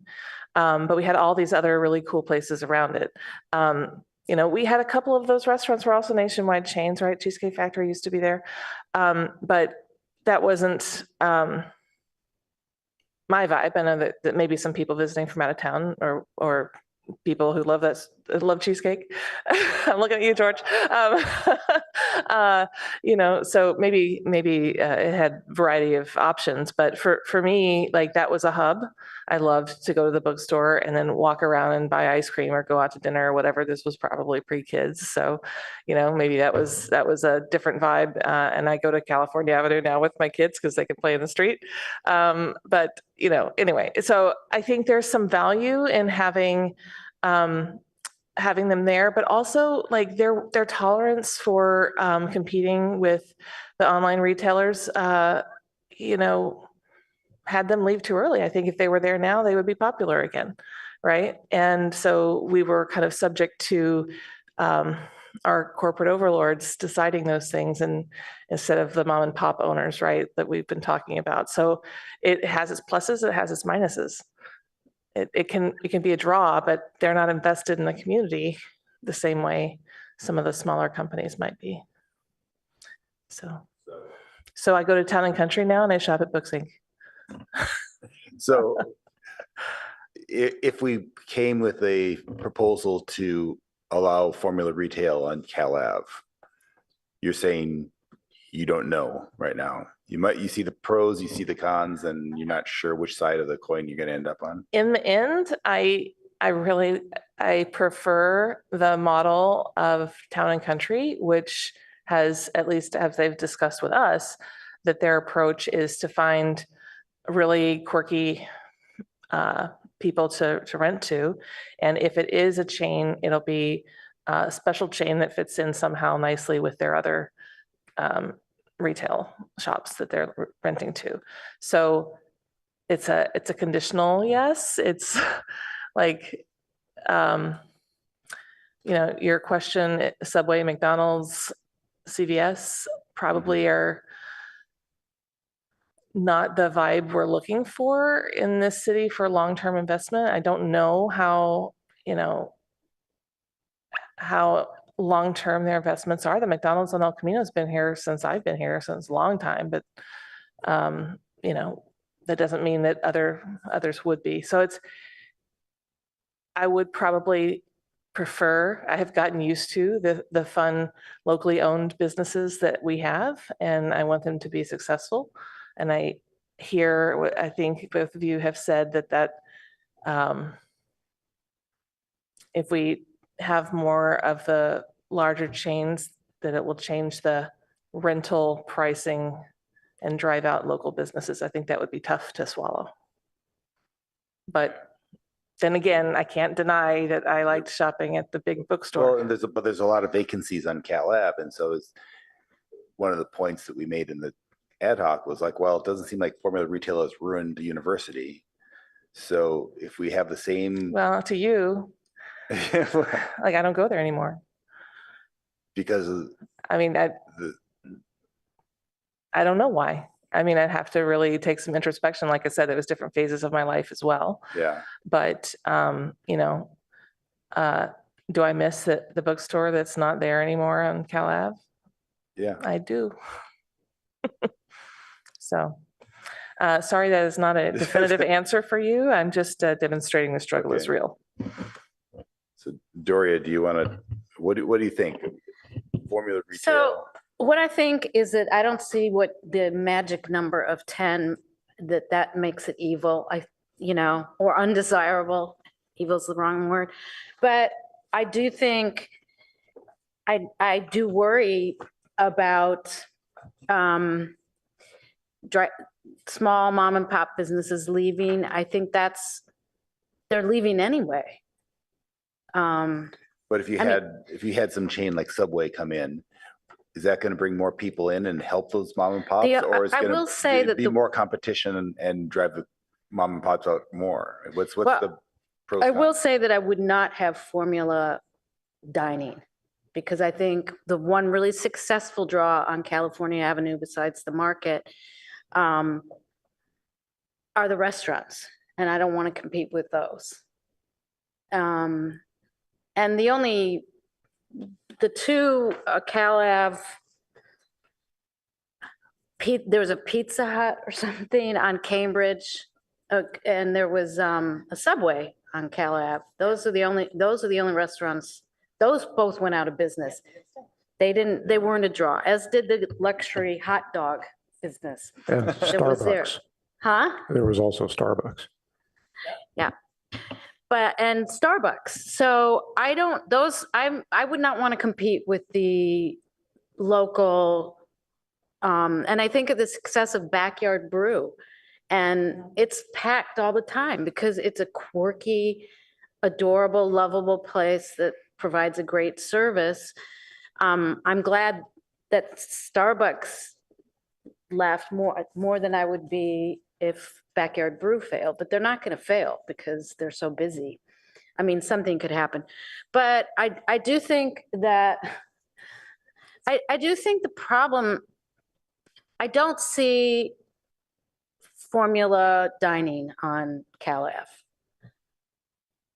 You know, and this came up sort of for a little reminiscence about everybody's favorite project, the NVCAP, the North Ventura. There was a time before COVID when they thought they were going to get a specialty Target there. And the representative from Sobrato was almost kind of sheepish, saying, oh, well, you wouldn't want that in Palo Alto. And I'm like, are you kidding? They have boutique Targets, they're called boutiques, in Manhattan, and they fit in, like what I was saying about a McDonald's in the Vatican or Paris. They fit in to the street's rhythm and storefront structure. They're much smaller than big Targets, and even the signage is appropriate. And I thought people would love having that there to walk to, but that didn't happen. But that's why, and that was 60,000 or 80,000 square feet, right? So that's different. No, but it was going to actually be much smaller than that. I forget. The building was 60 or 80, but I think Target only wanted a No, small. Fry's was 60. Fry's was 60 or 80, but Yeah. Target didn't want that whole thing. Yeah. Okay. But anyway, I'm just saying that I don't think that would be a disaster. I actually think it would be a practical place that people would go to. I do not want to do things that hurt our existing businesses, but I mean, half of the people that have businesses on Cal Ave didn't want the street closed, and half did. And I don't know. I'm glad that I hope everything works out for the best, but I think people are leaving because of the cost of rentals. And I know that the guy who opened not too long ago now, the hardware shop on California Avenue, which I desperately try to go to as often as possible, that he told me, the owner of the store, that worked out for him finally. They wanted a location there because the property owner or manager dropped the price.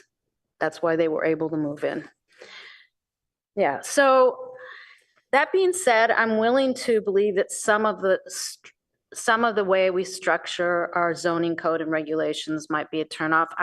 I continue to think that conditional use permits are a very good tool to control a mix, because if you have to have a conditional use permit for something, it can be turned down because your discretionary view that there's already too much of that type of thing. And it does control gyms, which I think is good, because gyms don't really draw the public, they draw the members of the gym in. So I just can't think of many of these zoning strategies that were recommended that really seem like a good idea to me. And I don't want to take away anybody's walking area. I am more open to sort of expanding uses on side streets. As for animal services, pet grooming is already allowed in our as a retail use. So, I mean, one thing we could go through, what we could do is go through the allowed retail uses and see if there's something missing. I would prefer to approach it as adding a clause that was like, or any other business that really is open to and for the public. You know, that's really what retail is. It's something anybody can choose to go to. So, because I don't know what we're missing in those definitions.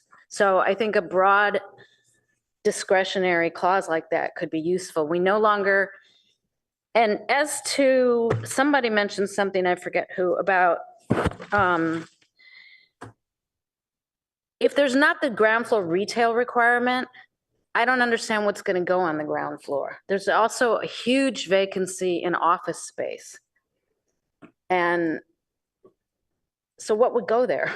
Like over in Ramona, right off Hamilton, there's tech offices, ground floor. I know and I'd like to know how much, because there was some sort of, you know, one of the bigger buildings downtown on Hamilton is what we call back in the day faux tail. It's actually an office parading as retail. I would want to know how many of those were counted as vacancy, and when do they count as retail vacancy or office vacancy? You know, it's funny the way the numbers are kind of counted too. And we did have some conversions to non-ground floor retail uses that may have been errors, and then they were allowed to continue. So there's that also. But I wanted to see ideas about, I went to, I want to see ideas that positively go and court the kind of businesses that we want here. I mean, the city's doing that. This is a zoning issue. Is as they're courting, one of the complaints they have is the uncertainties of like, well, I have to go apply for a CUP and I'm not sure if I'm going to get it. And so that's one of the things that the applicants are pushing back to the city on, saying the uncertainty is making me less likely to jump in and rent the place. But I think, I don't know, I've never applied for a CUP, but I think that if there is, I think staff has dealt with it often enough that if there are reasons why you're not going to get it, they'll tell you, and then you should leave. But I think the CUPs for larger gyms is a good way of not having too much of that on Cal Ave. And some people already think there is too much in the way of workout spaces on Cal Ave. So what? Gyms are personal service, right? They're not retail.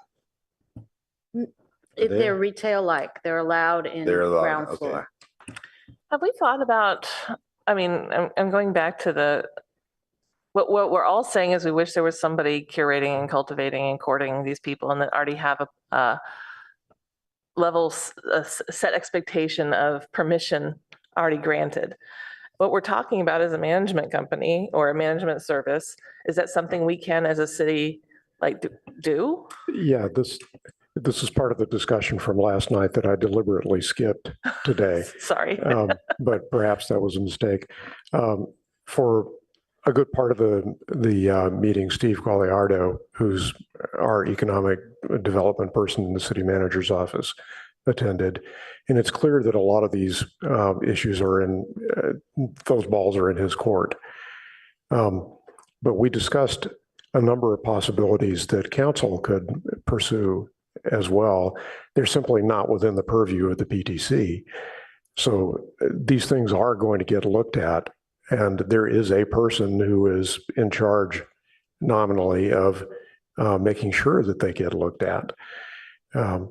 Council has at its disposal a huge number of carrots that can be applied to encourage particular kinds of tenants.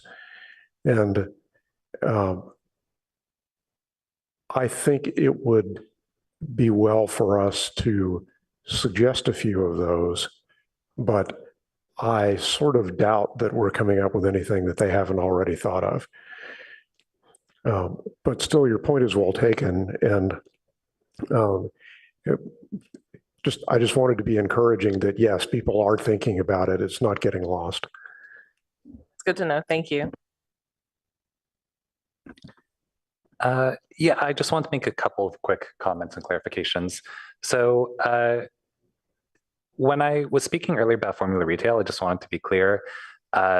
For restaurants, I am not against blocking formula retail restaurants, but just increasing the threshold. I think I maybe like made that point in a disjointed way.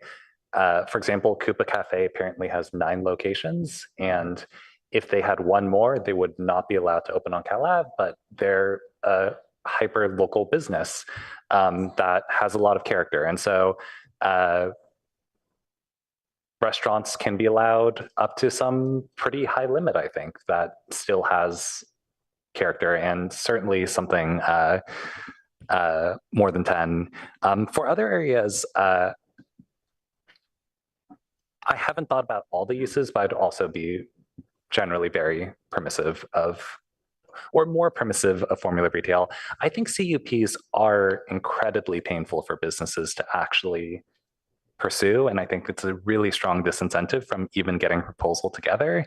To have to do a lot of negotiation with the landlord, and then have even a 10% chance or a 20% chance that your project gets blown up can radically alter the economics of opening in Palo Alto versus opening in a neighboring city next door. So I think anything possible to avoid CUPs for reasonable use cases is a line I would want to take. That's why I was thinking, try to do something like that for like a district or a couple of blocks, like as a group. Is that something, even though it's different buildings and landlords and like, I mean, I know that's a little different, but like, if you can make that process, the part of the process, the reason that's so painful for our small business owners is they don't know it. So if we could have somebody who knows how to navigate that process, kind of help them with that, it might make it easier. I don't know. Yeah, that's one of the options. Dan mentioned this.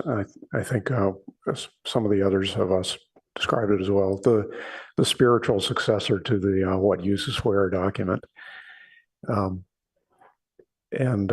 Just as long as we stay simple and consistent as possible so that it's predictable and understandable.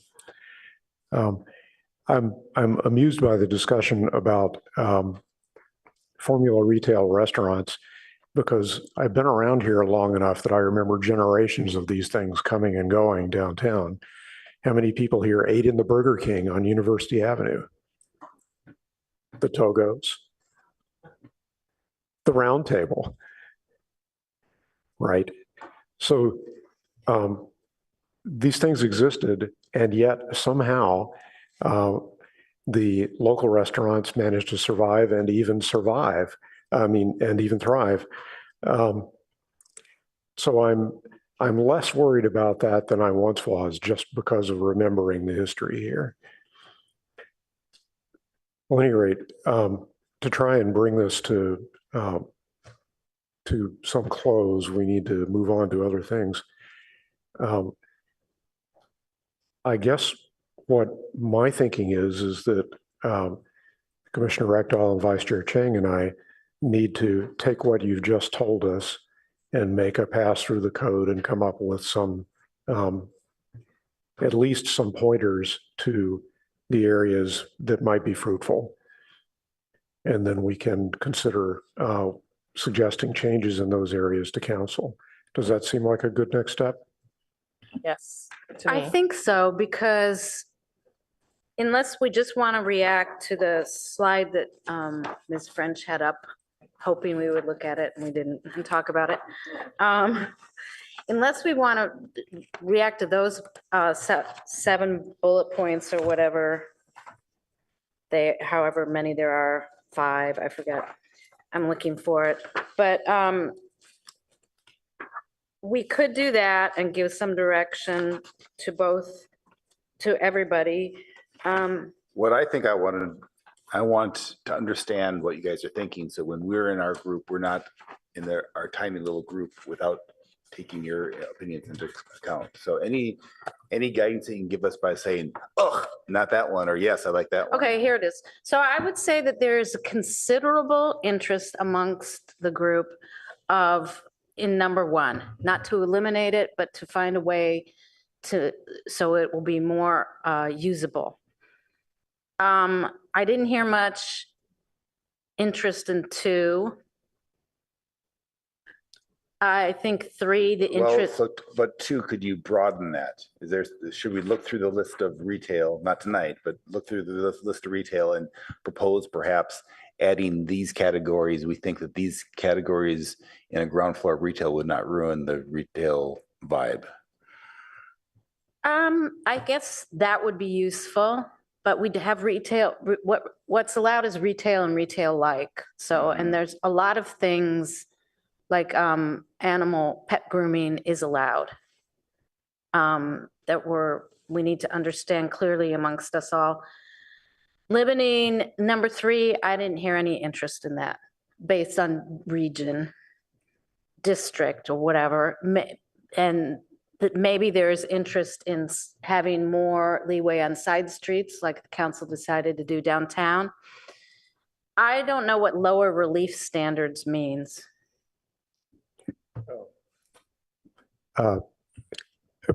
Perhaps Dan would like to speak to that, but there was one specific example in the RPO where to get a waiver essentially requires a legal standard that's so high it would never, ever be met.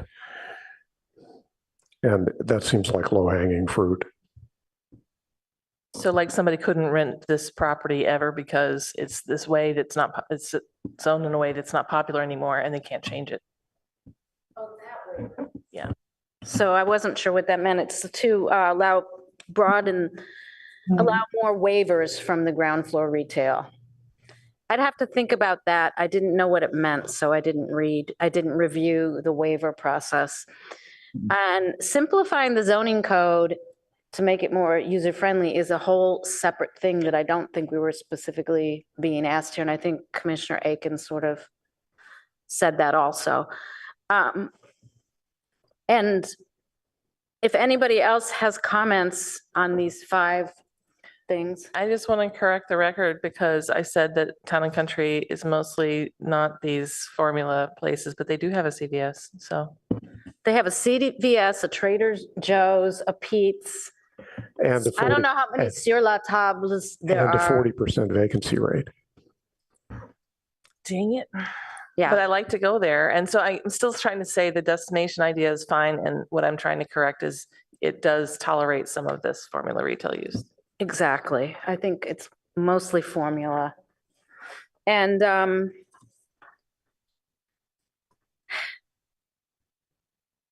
so I've kind of commented on the possible zoning strategies preliminary. Would anybody else like to? Or we've kind of all talked about them. And what else specifically could we?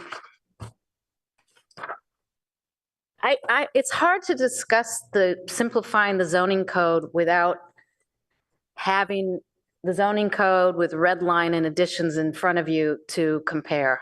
It's too broad and open a thing. And the consultants looked at this and they're newbies, right? And they say, oh my God, this is really complicated. And even I've been through the zoning code a lot and it's still complicated for me. And so that can't be a good thing. Is there ways of like reducing the overlays or reducing the number of different types of zones so there's less complexity? Or is that complexity necessary? If you think it's necessary, that's a valid opinion. I think I'm sure the code could be rewritten better because it gets added onto and changed in an ad hoc sort of manner. It's not one thing, it's a compilation of things. I don't know if it's worse than other cities' codes, but I do think that allow alternate active uses. If there are uses that we have left out that are not retail and retail like, uses that are left out, we should definitely accommodate for adding those in. I just More think, libraries and bookstores. well, we can't tell people to open libraries and bookstores. I don't know if that's enough for tonight or if the consultant and the ad hoc and staff needs more than that.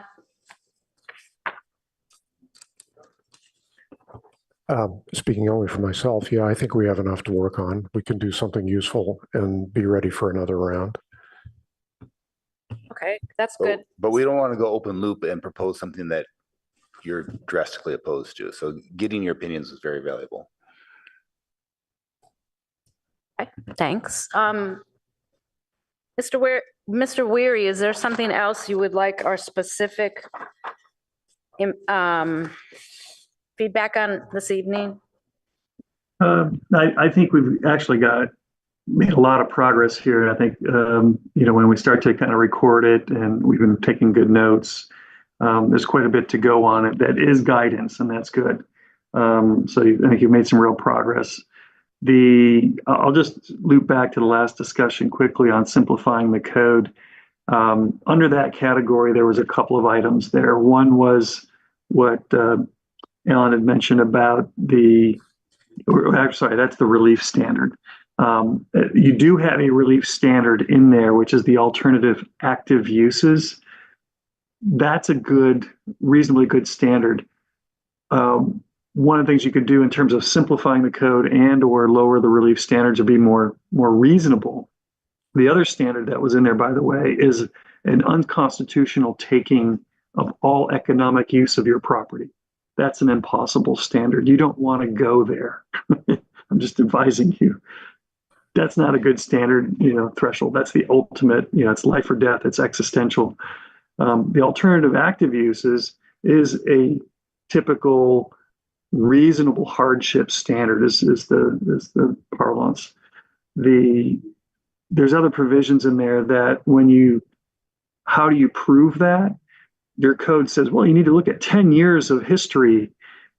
That's a long history so again, the other details start to pile up on that. It becomes, again, if you want to deny something, you've got every ability to deny something. So again, all these things kind of feed into each other.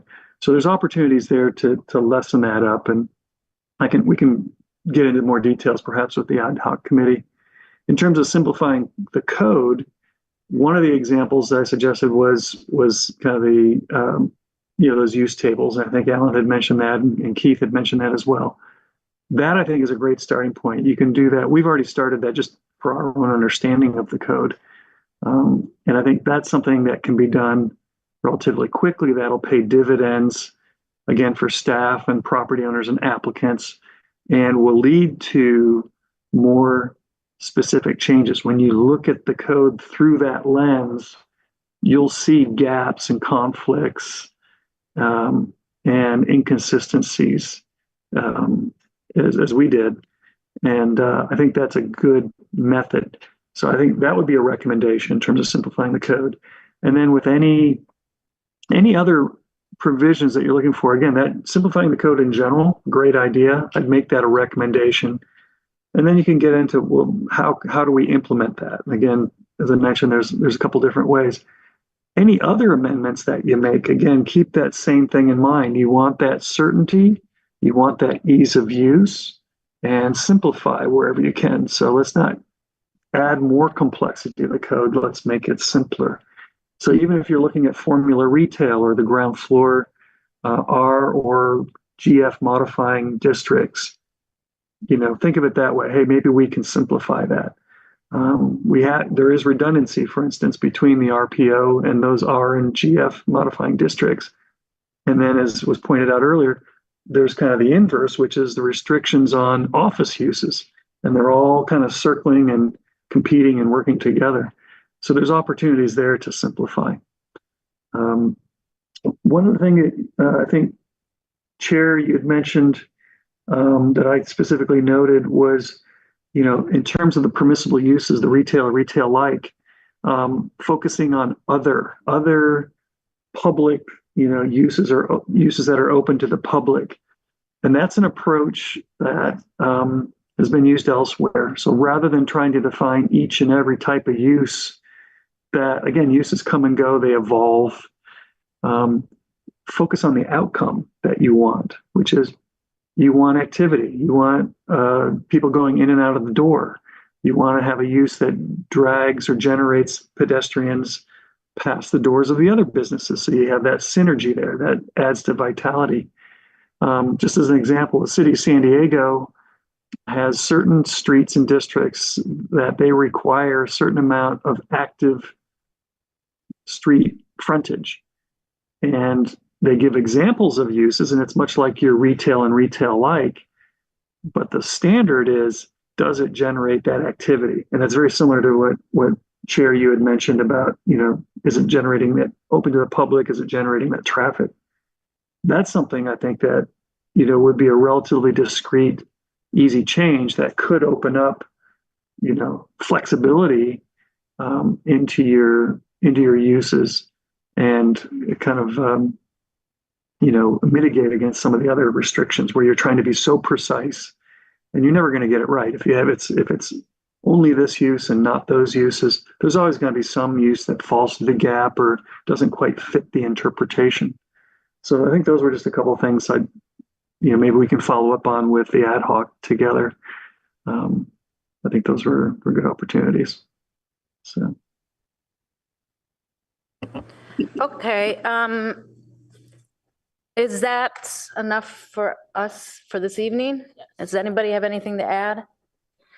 Okay, well, thank you very much. I will release our consultants and thank you for coming this evening, and we can move on to our final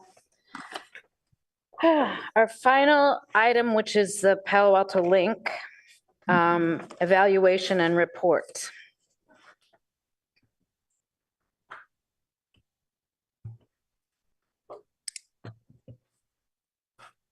Good evening. Thank you.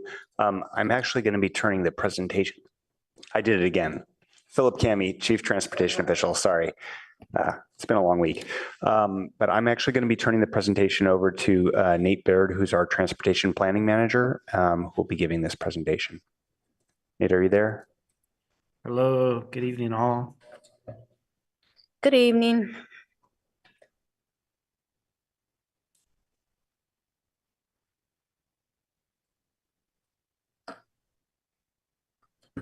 All right, the presentation should be up. Does this look good to you all? Looks good. All right, I will go through this pretty quickly and try to save a lot of time for questions and feedback. Our Palo Alto Link micro transit program began in March 2023, and we are presenting to you all and to City Council next week a 12-month evaluation report. In this report, we've got some performance evaluation and then also some rider demographics and insights based on a customer survey that was done. Palo Alto Link has completed over 50,000 rides over the last year or so, 840 riders per month, average 13-minute wait time, and an average 4.8 out of 5 ride rating. It operates similarly to Uber or Lyft, but at a transit pricing, $3.50 for the regular fare and $1 for our special use cases. On the right is the branding that Palo Alto Link uses, as well as the app for requesting a ride Monday through Friday, 8 to 5 p.m. We've grown steadily since March 2023, up 54% from that first month. We continue to attract new riders while still engaging a number of repeat riders. Our top destinations are Stanford Research Park, Palo Alto High School, and Stanford Mall. Stanford Research Park is a funding partner, and we are in conversations with other partners potentially as well. Even though we've had the same fleet the whole time, we've been able to increase our rides over time. The main reason we've been able to do this is through the shared trip model. So when you get into a link car, you will often be paired with other riders as you go toward your destination. And we've done a good job of meeting ride requests over time.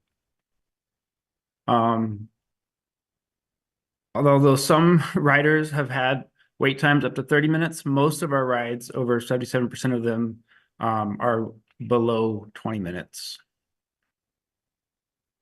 As the fleet has become busier with more rides, wait times have slightly increased since launch. In the beginning, we had under 11 minutes there on the left. You can see we had really, really good wait times. Those wait times have increased a little bit, but over time, we're still kind of meeting the standard for microtransit with an average of 13 minutes. Our riders have really, so far, have enjoyed using the service. We get a lot of good feedback. Many of them would be very disappointed to not be able to use it. We have a pretty diverse user base. People like to use it for affordability, for convenience, for saving money, for commuting, for midday trips.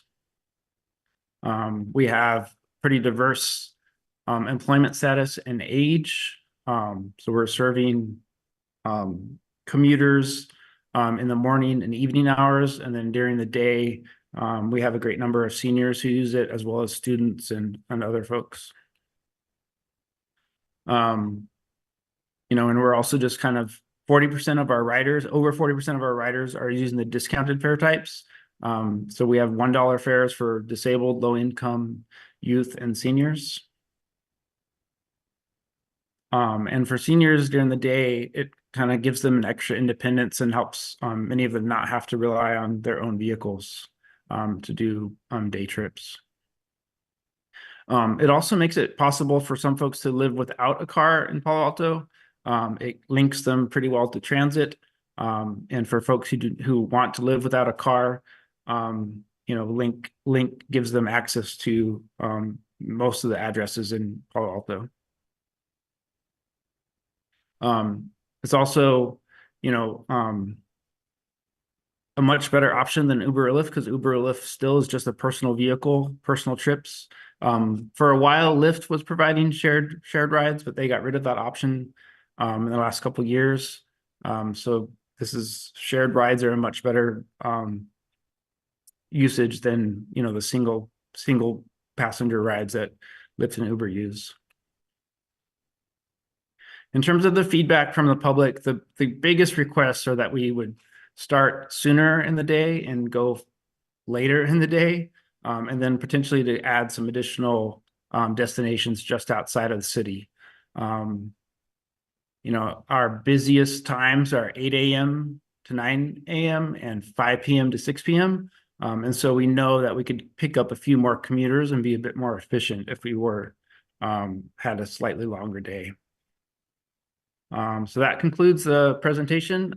We are really looking just to hear your feedback and input on, how the service is going, whether folks really want it to keep going. It was originally thought of as a 2-year pilot program, and now as our pilot funds start going away, we really need to consider how to keep it going, or whether we want to, and whether there are any service changes we want to prioritize. Okay, thank you for that presentation. Are there any quick questions for staff? Then I think if there's no questions, I'll go to the public and then we'll come back. Do we have any? No, I have no raised hands or speaker cards. Okay, thank you. And then we will bring it back to the commission. Commissioner Templeton? Yes, thank you so much for this presentation. It was very interesting to see all the feedback and that it's being received so well, this program. I remember when you started, and it's really exciting to see, you know, this have come so far. So great work. I have been very enthusiastic about this program, but I'm going to tell you, I have not used it. I have downloaded the app, I have tried to use it, and I'm always either just outside the time frame or just outside the city. For example, my daughter's bus drops her off at Lincoln Park in Los Altos. It's a mile from our border. Like I can't have her get home if I'm at Planning Commission from her bus stop. So similarly, you know, I worry about how is my son getting from his school to Mitchell Park, and I just heard about your new program, and I'm really excited to tell you how useful that will be for him, because he goes down there for studying and meeting with a tutor. So, you know, it's really a great program that you've expanded to celebrate your anniversary. So, and you also take people to Alcove as well, and some other libraries and other things like that. So I think that's a wonderful addition. I guess I'm just sharing my stories to say I like both of the major suggestions that you highlighted about expanding your hours and figuring out how to deal with those just over the border situations, like the shopping center on Showers and the medical center that's in Menlo, things like that. So I'm not sure how you would do that. I've been thinking about that. Like, is that you just pay a premium to go across the border or something like that? I'm not sure. But I love that you're thinking about it and taking that feedback so seriously. So great job. Commissioner Liu? Thank you. I also have actually not ridden the service, though I really appreciate that it exists and see a lot of value in it.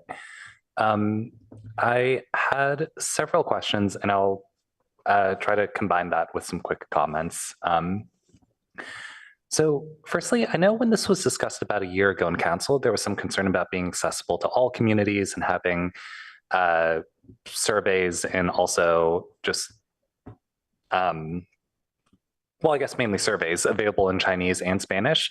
Do we know if any of the replies for this survey that was presented here came from those languages, and if those responses were potentially different by language?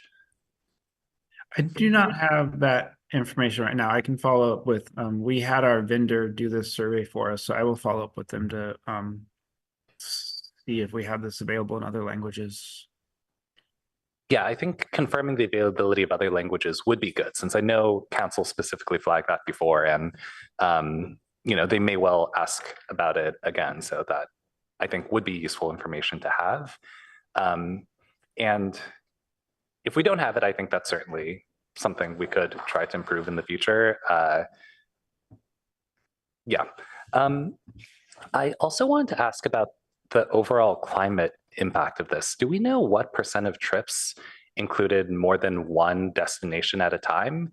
The logic, of course, being that if you're just taking it from point A to B and you're not actually pooling a meaningful portion of the time, it's no different from a private vehicle, like in terms of sustainability. We do have some metric. I'm bringing it up right now. Yeah, as Nate's pulling that up, I believe it's the shared ride. It's a what % of our trips are actually shared rides, I believe, is the data that he's pulling up. Ah, okay. Sorry if I missed that. That's definitely concerning, and I hope that's a point we can really improve on. I'm sorry, which part is Wait, you said concerning? 1% of rides are shared? No, I'm sorry. Did I miss it? I'm sorry. I didn't say the percentage. I said what he is pulling up is the percentage of shared rides. Okay, it's sorry. the percentage of trips that are shared rides. Right. Sorry. Okay, sorry. It's getting late enough that I start to hallucinate. I'm so sorry. That was a strong reaction over nothing. It's definitely higher than 1%. Okay, yeah. Actually, and as he's pulling that up, and maybe it might not be fast to find, I will say that every time I've taken that, it's ended up being a shared trip. Okay. It might not have started as a shared trip, but it ends up being a shared trip along the way. Okay. If it doesn't, if I'm not being picked up when somebody's already in it. But I was going to say, it'd be great, and I hate to do this, but to give the commissioners some homework and have you take the trip and let us know, give us your feedback. Expand the hours and service area, we might. Yeah. I mean, I'll be using it tomorrow to get to a meeting at Stanford. So yeah, I'm definitely trying to walk the walk, but Stanford campus is in yeah, zone? it's to Stanford Research Park. Ah, okay, because I And we know are a bunch of talking with Stanford Stanford. interns that would like to use that service. Nate, were you able to find that? Yeah, I'm just scanning through. Just a sec. Yeah. Okay, I have We it can here. come It's 65% is the shared ride rate. Okay. So 64% higher than the 1%. Okay, great. That's encouraging number and definitely like in a pretty solid, strong ballpark from my perspective. Could always get a little bit higher when we get more riders, but I think that'll come with the natural growth that we're already seeing. I think it would also be useful context in this packet, or maybe for council's presentation or packet, to just have some comparisons with the shuttle. I know the shuttle's been discontinued long enough that it's hard to interpret. I think I recall from the council packet about a year ago, though, it said that the shuttle had like 500 daily unique riders, and this program has around 200 from data that was otherwise shared. Do we think, like how do we interpret those numbers? Like, do we know where those non-riders are? Yeah. Yeah, I can provide a little bit of context to this. I will say that comparing and I would say the real comparison is to the Crosstown Shuttle, which was the service that we actually directly operated. Okay. It's really hard to make an apples to apples comparison on these things, but I did actually put some stuff in the city council staff report that adds some additional information on this. The final year of the shuttle service that we operated it, we provided 39,377 rides in the year, noting that the service was terminated in April of 2020. So, and talking about a financial year. So that's a few months early, but our average monthly ridership was 3,998 that year. We had 4 straight years of declining ridership on that service. So I'm not sure what, I'm not sure what data point the 500 riders a day would be, but I can tell you that if we were averaging 3,938 riders, that's certainly not 500 riders a day in a monthly period. I don't know that we were ever that high. I know that at one point we had like close to 95,000 riders back in, I believe, 2016. Yep. We had close to 95,000 annual riders, or 97,000. Yep. It was much, much higher, but it declined every year for several consecutive years. Back in 2017, we presented to council a shuttle transit service vision that really, I guess, suggested that in order to grow the passengers, we would need to really expand and enhance that shuttle service. And that's when city council actually directed us to look at this on-demand microtransit type model. Yeah. Okay. I think that context is useful. Yeah, and one more thing, another thing about the apples to apples, I'm sorry, I don't mean to go on a long, I know it's late, but this service really provides opportunities for ridership everywhere. And our prior service model with the fixed route transit, including both shuttle routes that we had, the Caltrain shuttle route, our shuttle route, and all of VTA's service, only provided coverage to 61% of our population within a quarter-mile walk shed. So this service is very different in that regard, that it really does provide options for everyone. Yeah. Got it. One more, or a couple more questions. How do we think this interacts with our Safe Routes to School program? And do we think this is cannibalizing cycling? In particular, I also think it's interesting how Pali has so many more trips than Gun. And I wonder if Gun trips are just routed a block over to the research park where people can ride for free, and maybe that gun ridership is actually underreported and like inappropriately lumped in with Stanford Research Park. So curious if there are any comments on that.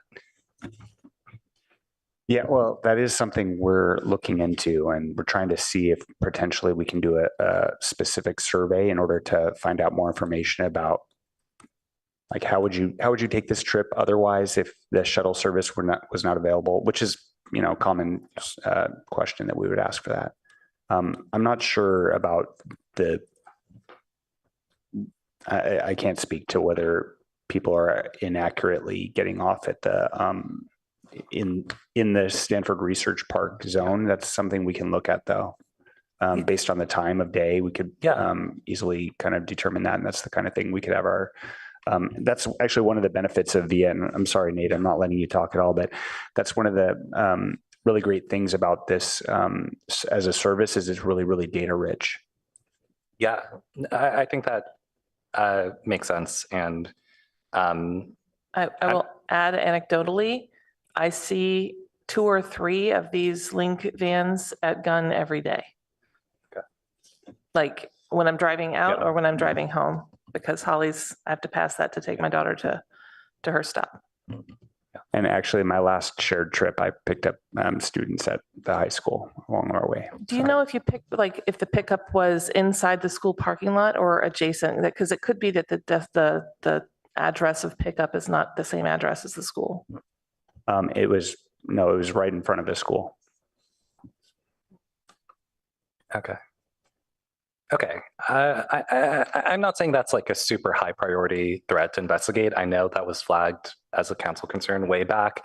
And, you know, it's the kind of thing that if we're providing an over subsidy or a loophole, like, you know, we're only in year 1. It's great that we'll have the ability to quickly verify and close these over time. So I'm not But to overly your concerned. accessibility, I mean, your inclusion issue, a lot of the students that are comfortable taking public transportation to and from school live, some of them live in adjacent cities.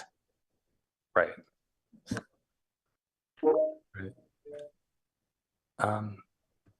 Okay, I had okay, just a couple more questions. So it looks like the cost to continue for another 12 months is around $1.7 million.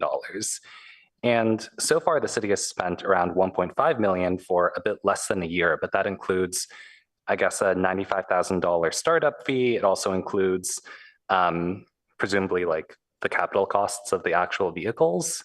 And it just seems interesting that in that first year, when we expect costs to be significantly higher, those costs are still less than the operation for this kind of second ongoing year, if that makes sense. Like 1.7 million for a year without startup costs versus 1.5 for this first year with startup costs. Can we comment a little bit about the costs and really whether we think there's any hope of getting them to actually trend down or trend down per ride in a meaningful way in the future? Probably going to need Nate to speak to this, but I want to make sure I understand your question. Trend down per ride, you mean the cost per trip? Is that what you're... Right. Right now it's $30. We spend $30 for every trip. And, you know, I don't expect like super high fare box recovery, but, you know, if we get more trips and we get to the point where we're $20 per trip or $15 per trip, I think that's at a more sustainable level, still above other transit services, but like maybe more. Yeah. Yeah. So I think the actual answer to your question is that the capital costs are kind of built into the monthly operating because VIA leases the vehicles and there's just ongoing capital and maintenance costs built into those operation costs. And at the beginning in March, you know, when we had the startup costs, VIA has a pretty efficient startup team. You know, they transitioned us. We had a startup team, 5-6 team members of theirs that we worked with pretty regularly that do all their, they have a lot of specialists on their team. And so all those capital costs for, you know, I think that $90,000 initiation fee covered most of that first month's startup things, but in terms of real capital costs, it's not like we buy a bus and then have, it's more that they've figured out how to spread those infrastructure costs of this type of program out into their operating costs over time. And in general, microtransit is more expensive than other forms of transit. But in a suburban environment, where we don't have, where so many folks are far away from our trunk transit lines, I believe it's pretty good. It's a good option for us if we can figure out how to pay for it. And again, I really, speaking to the earlier question about active transportation, I really want to think about single occupancy vehicle driving as the target of our efforts, and also of our Safe Routes to School program over time. Transit and bicycling and walking go really well together. And I think the right way to think about it is how can we make transit, walking, and bicycling easier than driving? And this program really does help all of those make more trips possible for all of those modes. Yeah, I appreciate that. And yeah, I feel like I'll also have to think offline about how we can ride, or how we can grow ridership in a way that like maintains overall costs at a similar line, so we can actually get the cost per ride down. And I think there's a lot of opportunity for growth. Okay, I'll try to make some quick comments and just kind of batch it all together. I overall am really appreciative of the work from staff and from VIA for making this program work. I think the equity and access benefits are great. I think the costs for consumers are actually really great as well. I know there were some concerns about the costs, but that the actual average realized cost is $1 per ride is, I think, really accessible and great for consumers. The overall costs for the city are manageable and will hopefully go down on a per ride basis. I think the environmental sustainability and traffic reductions are reasonably solid as well if we're pooling 65% of rides. I am really encouraged by the recent program to offer free services for teens to various destinations.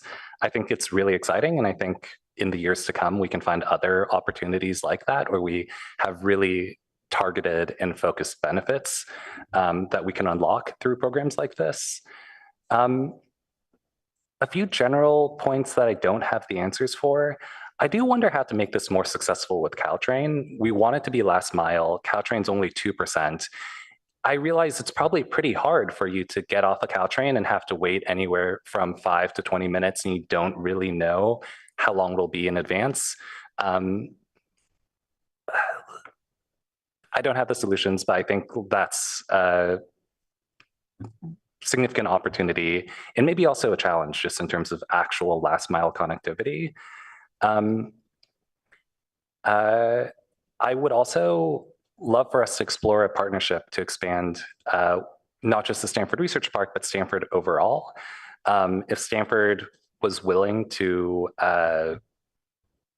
pay for that, or if we could just charge trips to Stanford at a higher rate, like remove the discounts, I think it would still be a really compelling service.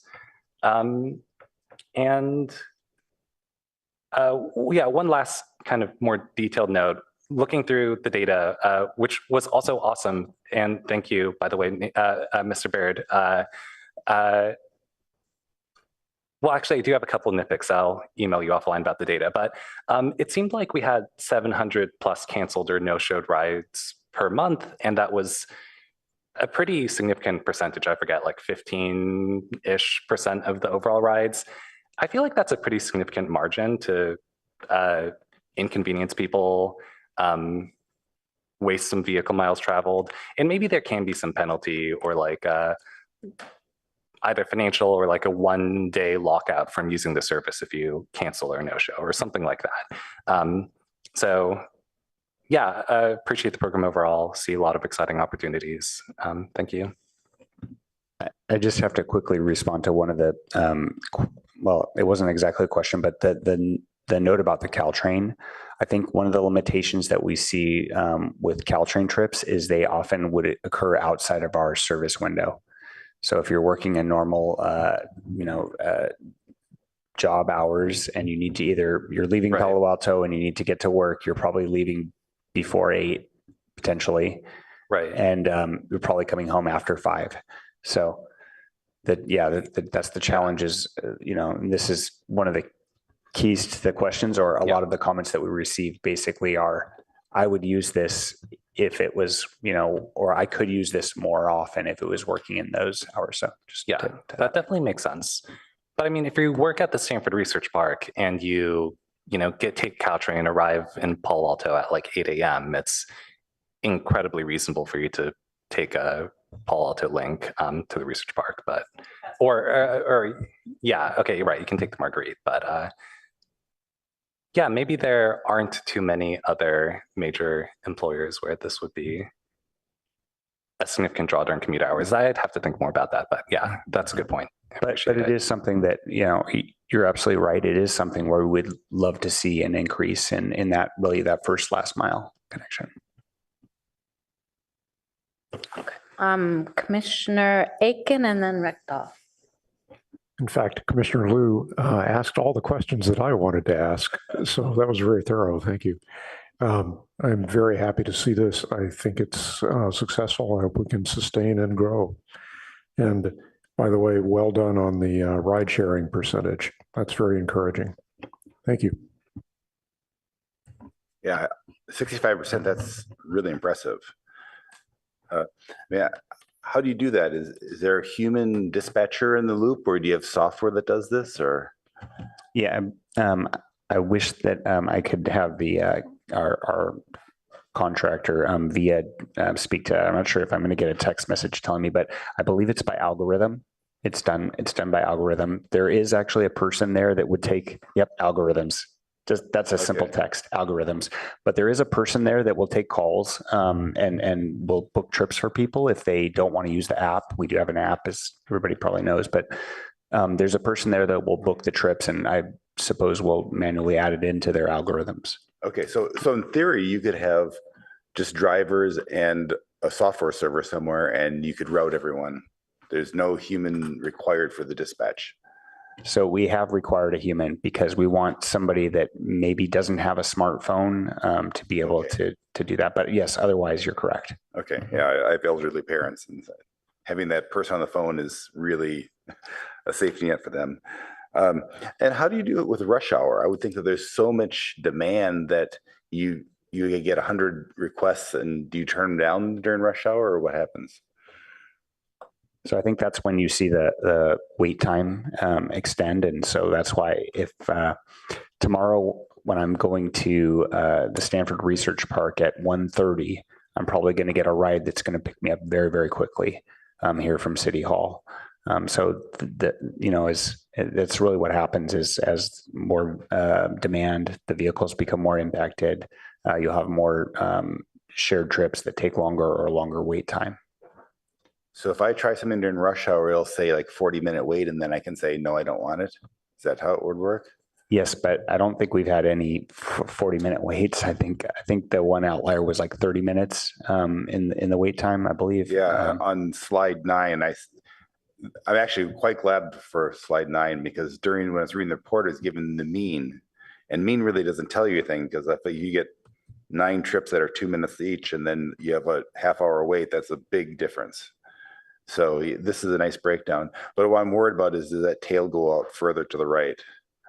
Yeah, you are correct that there are some rides that are, and I've experienced it myself trying it one time, to have some be a really bad wait time at those rush hours. So, and actually, just to add a little more context, there's more vehicles that are available at the higher peak service times. So there's more vehicles than, like, say, the midday or less frequent hours. There's less vehicles available.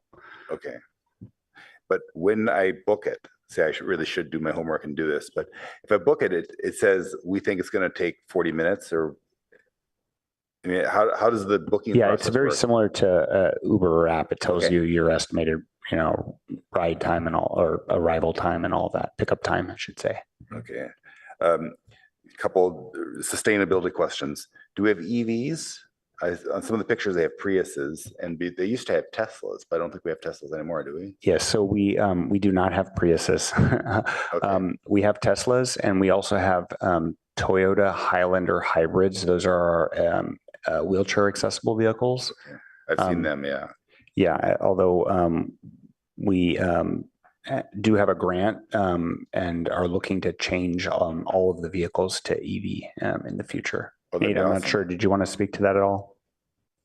Yeah, we have 3 Toyota Siennas that are hybrids that with the Transportation for Clean Air grant, we'll convert those to fully electric. But the rest of the fleet are Tesla Ys. Oh, so we don't have any gas vehicles? We just have a hybrid vehicle? Well, hybrids use gas. Yeah. But no full no gas or diesel. Yeah, We have the hybrid electric. Yeah. Okay. How about bike racks? Do we have bike racks in them? Yes. All of them do? Yes, and they're working on being able to give us a count of the usage, but we don't have that data right now. Okay. And finally, so my parents are getting older and driving is much harder for them. And so something like this is awesome. It goes point to point. You're talking about the shuttle quarter-mile walk. My parents can't walk a quarter mile anymore. And yeah, so for seniors and disabled, if you need to go to the discounted fares section on the menu or let the booking agent over the phone know that you're a senior or disabled, and that will unlock address to address trips. Oh, very good. Okay. And, in my presentations and discussions with seniors, that is a common topic. And unfortunately, we're not able to toggle that on their accounts until they let us know about it. So it does take some outreach and some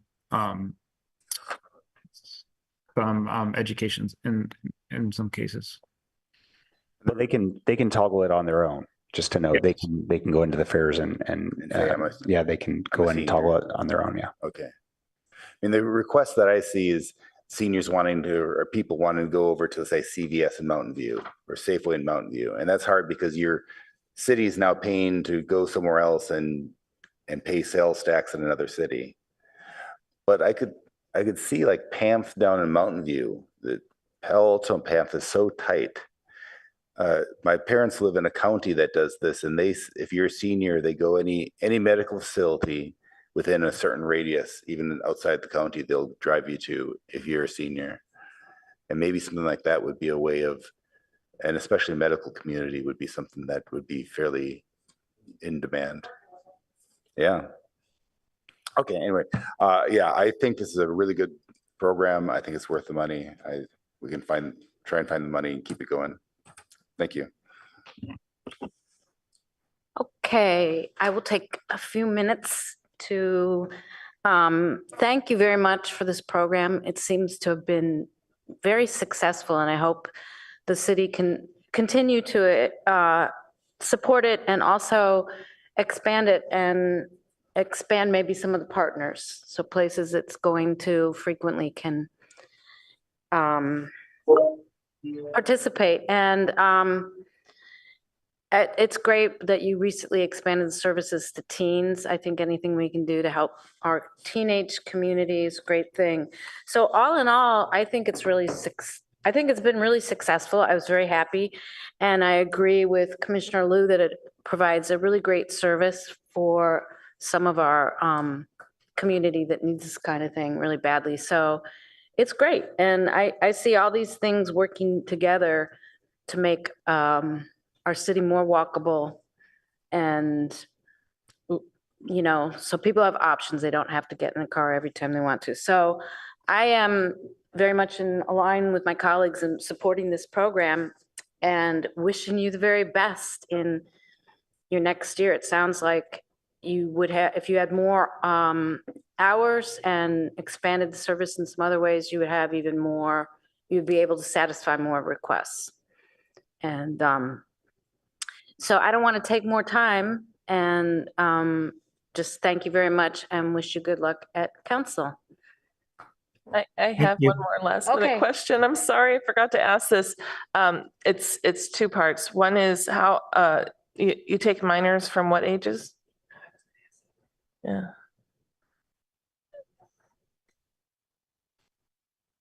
Thirteen and up, you can ride alone with parent consent. Below 12 and under, you can ride with a parent and an appropriate child seat. Okay, great. The follow-up question, the reason I asked that, I was talking to a friend of my daughter's who doesn't live here, but comes to visit us. And she also has a boyfriend in Palo Alto. And so she wants to go from our house to his house. And what I didn't see in the report, because I told her about the service, I'm like, you should use this. You don't need to have people come all the way over here and drive you from here to there. And so she wants to go from one friend's house to another friend's house. And she said, well, what's the security like? I don't know if it's safe. And so I would love for you to have some, amongst her statistics, something that says this is a really safe service so that I can show her, prove to her that she should take this service. So, I mean, I assume you didn't show anything because there's been no incidents. Is that correct? It depends on, I'm trying to think what sorts of incidents we've had. We've had minor fender benders. We have a record of all of those. It's actually in the data that we shared. So they keep track of everything. But yeah, in general, it's a very safe service. Yeah, I think it would be really wonderful to advertise that because people like to know that they're going to be safe in that using services.